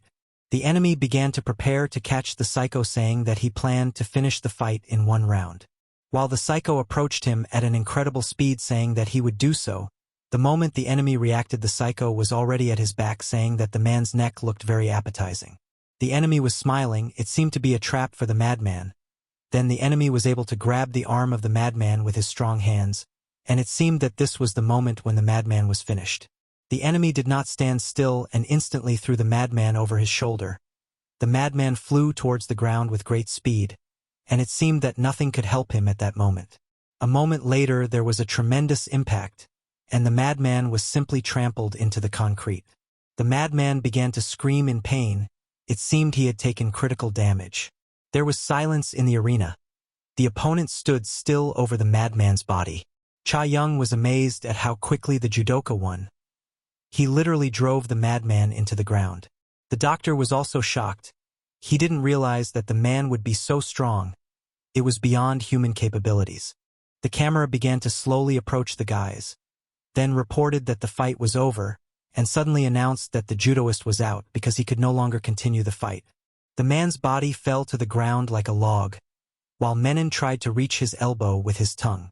Chae-young didn't understand how this was possible and why the man had fallen to the ground, but the doctor was shocked for the first time because he didn't understand what had just happened. The psycho didn't seem to feel the impact he had just experienced. Menon thought about the protagonist, who was just about to wake up. He also worried about whether the schoolboy was ready for the upcoming fight. He wondered if Sung was still alive there. At that time in the protagonist's room, the capsule continued to stay closed. Then it started to slowly open. Sun's arm didn't move. He seemed to continue sleeping. Then he started to regain his senses after sleeping, and looked at his fists thinking that he was about to have his fight. The protagonist started to get up thinking that he had to act and do his best. He was also very worried about his mom. He wasn't sure if the girl could be trusted. The protagonist was out of his mind with anger and thought that he needed to meet that scumbag doctor. The drone started to approach the schoolboy and then reported that someone was calling him. The protagonist didn't seem to expect such a thing. Then a while later he started to remove the bandage and saw the doctor in front of him. Sleep instantly grabbed the man by his tie, as he was angry with him, while the doctor asked the guy to calm down, because at this rate he would die. The protagonist ordered the doctor to answer the questions honestly as he had nothing to lose and could just finish the man off. Dream asked if the man knew where his parents were, while the doctor said it was an obvious question with an obvious answer. The doctor said with a cold expression on his face that he was taking care of Sun's parents. The protagonist started yelling for the man not to lie, as he had personally heard their orders that his parents were to be dealt with. The doctor said it was true that there was a similar request from the Veep, and that he had lied in continuing to care for the schoolboy's parents. Sean couldn't seem to trust this man, while the man confessed to betting everything on Sean, not paying attention to the fact that Sean couldn't get doping. The protagonist now didn't understand if the girl who came into his room was telling the truth. The doctor started to say that the guy should think about whether the words he heard from his agent were true or not. The protagonist seemed to realize something. While the doctor said that a girl came into Sun's room right after that, the doctor was amazed at Sun's naivety, who thought that it could be a coincidence. The doctor talked about how the woman was a real liar and that she had been kicked out of the family for what she had done to her brothers. The protagonist was not going to trust the doctor. He thought it was the girl who knew where his parents were. The doctor asked what kind of evidence the girl had provided, and Sung immediately told him that she couldn't have brought electronics here. The doctor decided to show the evidence and rolled up his sleeve, then showed what he had on his skin to Sung, who saw that on the man's arm was a message from his mom, saying that she was fine. Sun instantly realized that the writing on the doctor's hand was from his mom, because it was definitely her handwriting. The doctor also said that she had put the date on it, so Sung had to think about it. The protagonist started to think that handwriting can be forged easily, but the doctor said that it's up to the schoolboy to believe it, and he's going to tell his plan. The doctor talked about the fact that the schoolboy had recently been followed by VIPs and that he just needed to win his fight. The doctor said that once he wins, the schoolboy will just have to follow them and then all his problems will be fixed. The protagonist wondered who his next opponent would be. Ichika Rio began to enter the arena. He looked terrifying. The protagonist remembered the man's words that the girl's only goal was not to win, but to ruin her brother's plans. He also said that the girl would not protect the parents of the protagonist. The doctor said that if Song could not enter the top 16, he would not be able to physically help him. The protagonist was already in the arena and didn't understand who he should trust. Song realized that he didn't have time to think. He looked at his opponent who was ranked 15th and knew that if he didn't defeat him, it would be the end of everything. Chae-young began to say that if the schoolboy loses this fight it will be just fine. He anticipated how his sister will be in despair that her fighter lost. They watched the arena closely and waited for the battle. As the girl silently watched the arena, she thought about the fact that they would see who would end up ahead. The enemy of the protagonist stood in a fighting stance preparing for the battle. Song thought that he should start the battle with a kick to the leg. The guy began to approach his opponent at a great speed, then prepared to attack the enemy with his leg. While the enemy was preparing to block the attack, Song focused all his attention on the leg of the enemy, which was a mistake because the enemy managed to grab the guy with his hands. After that, with an incredibly huge force to throw the protagonist straight into the concrete floor. Sun started coughing up blood. It seemed that the damage he received was not a joke. while his opponent prepared to end the battle with a blow to the back of Sun's head. The protagonist was able to react in time and bounce from where he was lying, so he was able to avoid the damage. Chae-young wondered what kind of attack was so interesting, but the doctor said that the man just didn't have a limit on attacks. He said that the man had trained in Judo not only with strikes but also with throws and grabs. He had also mastered head kicks and groin kicks as well. The doctor said that since the enemy of the protagonist had trained all the attacks, he was like a demon. At that time, the enemy stood in place waiting for the actions of the schoolboy. Suddenly he noticed something on the face of Sun. He noticed that the protagonist was not afraid of him at all. In his look was only firmness and calmness. Sun began to approach his enemy at a great speed, then struck a blow directly into the eye of his opponent. The enemy escaped from the blow down and began to get closer to the hero. As a result, the enemy was under the guy's arm and was preparing to deliver an incredibly strong blow. The enemy attacked Sung right into his stomach with monstrous force. The guy started coughing up his own blood profusely, after which his body was thrown some distance away. Chae-young was jubilant. He thought that the schoolboy was finished after this blow. The enemy stood in front of the body of the protagonist as he was suddenly surprised by something. It turned out that he was surprised that even at this moment Song was still smiling. The enemy prepared to hit the schoolboy's head like a soccer ball, but Sun did not retreat and on the contrary reduced the distance. The enemy laughed at the fact that the schoolboy really believed that he could oppose him. The enemy grabbed the protagonist by the neck and arm. He was sure that the schoolboy could not do anything, while the protagonist got his teeth into his opponent's leg. The enemy started yelling that the schoolboy was a crazy bastard. After saying that, the enemy hit his knee right on the guy's stomach, and then prepared to continue his series of attacks, saying that Sun was acting like a real animal, while the protagonist again attacked the enemy with the desire to bite him. The enemy stepped back a bit and kicked Sun's head with great force. The protagonist flew away from the enemy a bit. The enemy started to breathe heavily. He thought that he couldn't do enough damage because of Sun's stance, and his leg was bleeding. It seemed that the wound was deep. The enemy thought about how Sun looked more like some kind of wild animal than a human. While Song continued to smile and stare at his opponent, Chae-young jumped up from his seat, not understanding what was happening in the arena, but the doctor said that he had forgotten one thing, namely that Song was a person who didn't care about rules. The protagonist did not stand still and again headed towards his opponent, who was not going to be exposed to the guy's teeth again and was preparing to attack. Suddenly Sun started to lower his body to the floor. The enemy instantly assumed that the schoolboy was going to attack his leg again, and he prepared to attack the schoolboy below, while the protagonist's leg was right in front of his enemy's face.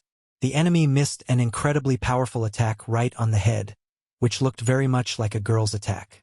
Chae-young was amazed that Song had used a capoeira kick.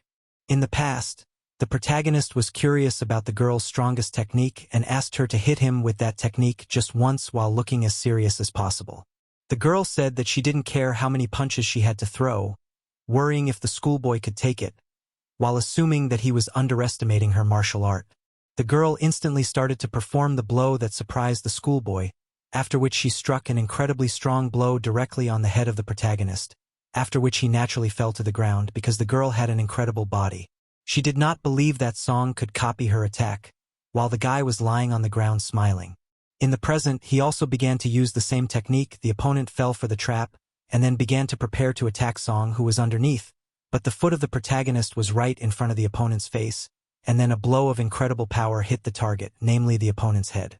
Chae-young was angry that such a promising fighter missed this attack, while the enemy felt terrible but remained conscious. The enemy grabbed the protagonist's leg. He seemed to be confident in this move, after which the enemy was about to deliver a foot strike right on the schoolboy's head. This naturally pleased Chae-young, who was only waiting for the moment when the protagonist would lose the battle. Suddenly Song dodged the attack by performing an incredible move. The enemy did not understand how such a move could be possible. He did not realize that such a move Song could avoid the attack. While the protagonist struck another blow directly at the enemy's face, the enemy was still conscious, but was surprised by the actions of the schoolboy. The enemy began to fall to the ground while the protagonist began to land. The enemy at the last moment was able to group up and stay on his feet, while the guy landed on the ground and they sat in front of each other. The protagonist thought that his body was in excellent condition and that he would definitely be able to deal with the opponent using a single kick to his legs. Suddenly, the schoolboy's face changed. From what he saw in front of him, his opponent completely changed his stance, from which the aura around him completely changed. The enemy began to say that he was really surprised by the inhuman movements of the schoolboy.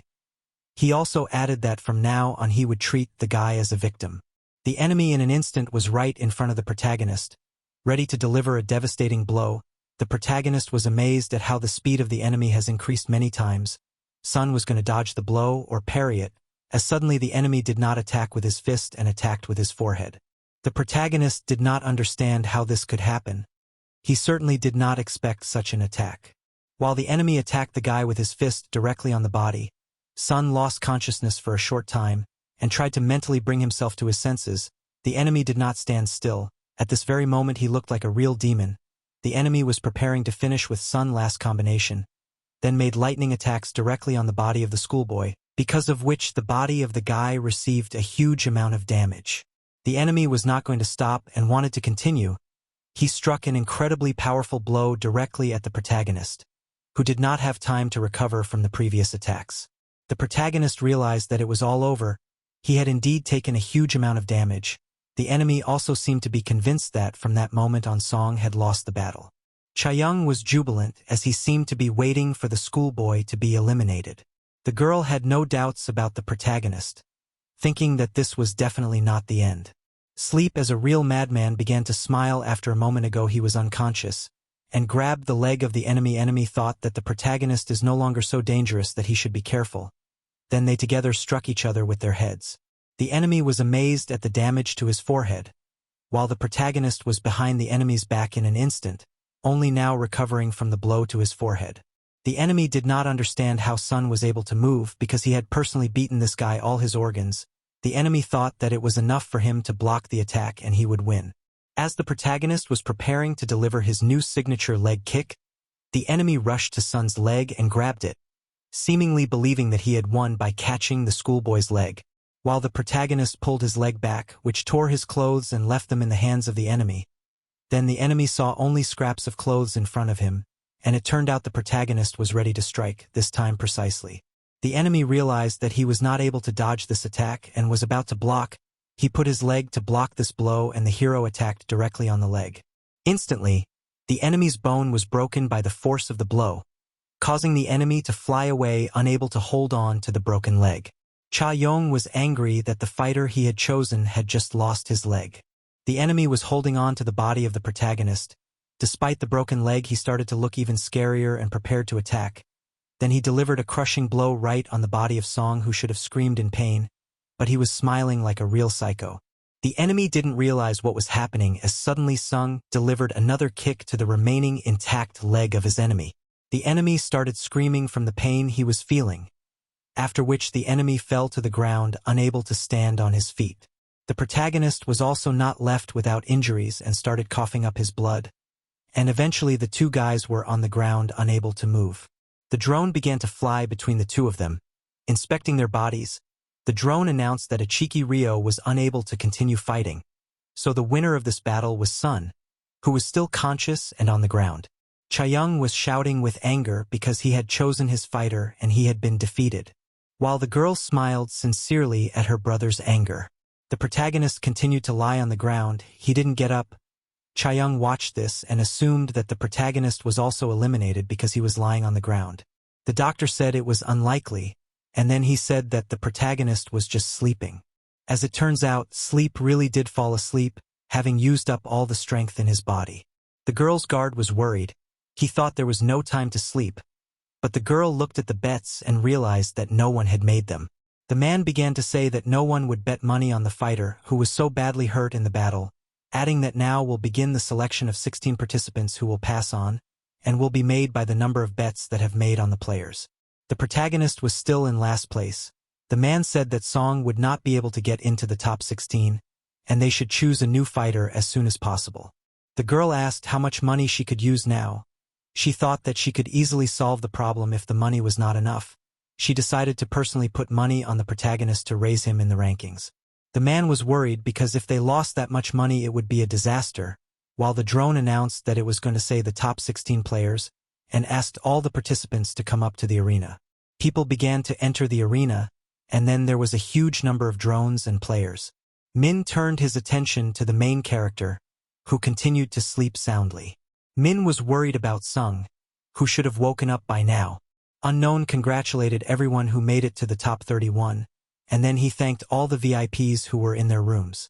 John Doe said that 16 people would be chosen based on the number of bets they had placed, and advised all the VIPs to start betting money on their favorites. The unknown man said that they would have only 30 seconds to make bets. The girl immediately asked what the difference was between the main character and the 16th place. The man reported that the difference was as much as 2 billion, but it will increase many times, so the final amount will be many times more. The girl decided to bet all the money that could be cashed in. The man was worried because the girl was going to use 4 billion, and if Song couldn't make it to the top 16, it would be a huge loss. The man talked about how they should give up on the main character and just choose another fighter. The girl was firm in her decision and said to make a bet. The man sincerely did not want to take such a serious risk, because it was a huge amount of money. At that time there was only 1 second left and the girl shouted for the man to make a bet. After a moment the opportunity to bet was gone. The man was annoyed, because right now they were taking an incredibly big risk. The man looked at the amount of 4 billion and was really shocked. The girl said that she had already spent quite a lot to prevent the brothers, and then asked what the situation was with the rating. The man confessed that the rating was hidden and they just can't look at it. Then the girl said that there was nothing left for them to do but just wait for the results to be announced. The unknown man began to say that now he will name the people who were able to get into the top 16. He decided to start with the top 5.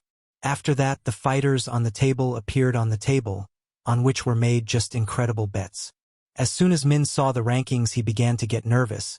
He realized that his enemy was in first place, and it was an incredibly strong opponent. After that, the unknown person decided to continue from 6th to 10th place, and from the main character's room, the girl was able to take as high as 7th place in the ranking. The guy was worried that he was really losing, also surprised that the girl ranked so high. Unknown decided to open everyone up to the 15th place, and there was neither the main character nor Min. There was only 1 place left and the man was worried, because they were risking a huge amount of money. The girl silently looked at the results, not worrying about it. The protagonist continued to sleep on the floor, while the unknown began to announce who took the 16th place. This man had 4.6 billion in his account and he was a street fighter. Turns out it was some Kubong Chul and not a hero, or at least Min. Such instantly caused horror in the man's eyes. On their bet they lost just a huge amount of money. The unknown man said that from that moment on, the top 16 were all determined, while Song continued to sleep on the floor, not paying any attention to what was going on around him. The man said that now they were not so rich because the girl had spent all the cash. He was very sad because he didn't understand why they had done it, since Song had failed to make it to the top 16. The girl continued to stare at the arena with a cold stare, while Chai Young jumped up from his seat laughing. He was incredibly happy to see the look on the girl's face, as she lost a huge amount of money without getting a fighter. Cha Young mocked the girl who had spent 4 billion so foolishly. The doctor told the man not to get excited, but the boss didn't seem to know what his subordinate was talking about, while the girl was suddenly smiling even though she seemed to have lost. Unexpectedly, the unknown person announced that they would start selecting additional participants right now. Chai Young didn't understand what was happening because the top 16 had been determined, while the unknown person said that in order to expand the selection of VIPs from now on, 4 more players would be added. Everyone in the arena began to cheer as they had gotten the opportunity to move on. Unknown stated that now everything will be very simple. Everyone who is left will fight each other. He said that in the end only 4 fighters would be left. All participants instantly as predators began to look at each other and prepare for battle. The protagonist continued to sleep, not reacting at all. The unknown man asked the players who were able to pass to the top to leave the arena. Min was worried about the protagonist who was still sleeping on the ground. Min tried to bring Sung to his senses as he would lose at this rate, while a drone flew up to Min and pointed a gun at him. The drone said that it was forbidden to make contact with other players before the match started, and ordered the guy to move away. Min was worried, but could not help the protagonist. He realized that if this continues, Song will simply fly out of this place. In the end, Min decided to rely on the luck of the protagonist, because otherwise he will not win in this test. Sung continued to sleep, actually amazed at how soundly he slept. The other participants gathered together in the arena, ready for the carnage to begin. Suddenly, an unknown person told all the players that they would introduce some changes. After saying that, the arena began to recede, creating an empty space. Eventually, all the players were separated from the edge of the arena, and at the very end, everyone was standing in the arena, which was surrounded by emptiness. One of the fighters began to approach the edge of the arena. It turned out from that moment under the arena was a cliff in which there were metal spikes, which were also charged with electricity. It seemed from that moment losing meant imminent death. The unknown man said that from that moment the players not only had to fight, but also try with all their might not to fall down, because it would only mean their imminent death. The protagonist was on the very edge of the cliff. He was literally fingers outside the arena. The man was worried about Song because if the match started immediately, it would be the end of him. Chaeyoung, on the other hand, was jubilant, thinking that at this rate the protagonist would definitely die. The match was announced to all the players, and then the unknown man waved his hand saying that it should be interesting. A moment later, a huge number of people clashed in the battle. They began to strike each other with devastating blows, hoping to get further into the tournament. The protagonist, on the other hand, was just lying on the ground during this whole bloodbath. The man was glad that the others were just ignoring Sun, who was sleeping on the ground. The man said that the participants were concentrated on each other and simply did not notice the schoolboy. The girl thought that such a thing would not last long at all, and the main character needed to come to his senses as soon as possible. One of the players threw the other straight into the abyss with a kick of his foot, after which the guy started flying on the spikes, and instantly said goodbye to his life. The table showed that at least 2 people had already lost battles. Suddenly, one of the enemies beating the guy turned his attention to the protagonist, who was sleeping on the ground, after which he began to approach the protagonist with the desire to interrupt his sleep. The enemy was preparing to throw Sun out of the arena with a kick of his leg. The girl was worried about the protagonist, because she had invested a huge amount of money. Suddenly, Min stepped in and stopped the enemy with one swift kick. Min also seemed to not want Sung to die, so he decided to intercede. The girl didn't seem to expect such a turn of events and was shocked. Min started shouting to Song to come to his senses, because at this rate he would just die, while the other fighters joined the battle and prepared to attack Min, who was certainly not ready for such an attack. Min was well aware that he could not hold back 3 opponents alone, but he still did not retreat, and lightning struck 2 blows at his enemies. But the third one was able to jump through the guy and was heading towards Song. The enemy was already above the protagonist and was preparing to push him using his leg. The enemy was sure that now he would finish the schoolboy, and he would have one less competitor, as suddenly the madman entered the battle and flew with 2 legs at the enemy. The madman called the protagonist Snow White, for like her he was sound asleep. Min was surprised that Minon also decided to stand up for the schoolboy, while the enemy flew outside the arena, due to Menon's kick. One of the enemy was very angry. He seemed to be familiar with the guy who had just been thrown outside the arena. The enemy was preparing to pounce on the madman, planning to use all his speed. The enemy instantly jumped up from his seat and headed towards Menon. Min did not stand aside and also began to move very fast. Then he was right at the side of the enemy, and was ready to attack with his fist. The enemy didn't understand how a person could have such speed, while the guy nailed his opponent with an incredibly strong punch straight into the floor. Suddenly another enemy took the opportunity and grabbed Menon from the back for a chokehold. The enemy started choking the guy with all his might, intending to cut his life short. Menon stood up for his comrade and stabbed his finger right into the enemy's ear, resulting in the enemy falling to the ground with tremendous force. Although not much time had passed in the arena with 8 competitors left, Min didn't feel very good as the chokehold he had caught was very powerful. Menon gave the guy a hand up, hoping that he wasn't going to be as sleepy as Song. The guy started to rise to his feet saying he had insomnia. Menon said that it would be many times harder for them from now on. The 4 enemies gathered into a group watching as Min and Menon teamed up. One of the enemies stated that there was only trouble from the guys. They decided that only they should win this competition. The enemies thought that there were 4 of them, while the guys were only 3, and the main character could not be considered a full-fledged fighter because he was unconscious. The enemies were going to deal with the guys as soon as possible, because they saw them as an easy target. The enemies began to move towards the team of the protagonist at a great speed, while Min also began to move towards the enemies, and then instantly attacked 2 of them in the face. The other 2 enemies got close to the guy, and he tried to attack another one but seemed to fail. One of the enemies attacked Min right on his neck with his hand. The guy felt a terrible pain because he just missed the second attack on his throat. Menon intervened and saved Min by punching one of the enemies right in the face. The other enemy was able to grab Menon, who seemed to not expect this and was angry. Min didn't stand still and was preparing to attack the enemy when suddenly a kick came straight at his back. Min was in a pitiful state, he coughed up blood. The enemy who attacked him now aimed at the protagonist. Min could not stop him, and eventually the enemy was right on top of Sun, ready to stomp his head into the ground. Min began to scream, worried about the schoolboy. Menon began to reach for his opponent's leg, and then pinched the enemy's skin, which of course did not prevent the enemy to make an incredibly strong blow directly on the ground. But the enemy missed and did not hit the head of the protagonist. Min was thinking that he needed to gather himself and finish all the opponents, while the platform began to crack, and it seemed that it was about to collapse. The enemy was able to bounce back in time, while Song began to fly down at a great speed. The girl was worried because at this rate, the schoolboy would be finished. Min started shouting for Sung to wake up, and thought of his mother, who needed to be protected, because without him, his family would be finished. Min and the girl were in despair at the fact that the main character had died. One of the enemies was out of joy because now they were 4-2, and it seemed that Min and Menon had no chance. Suddenly Menon smiled and asked why the enemies were so sure that one of them was out.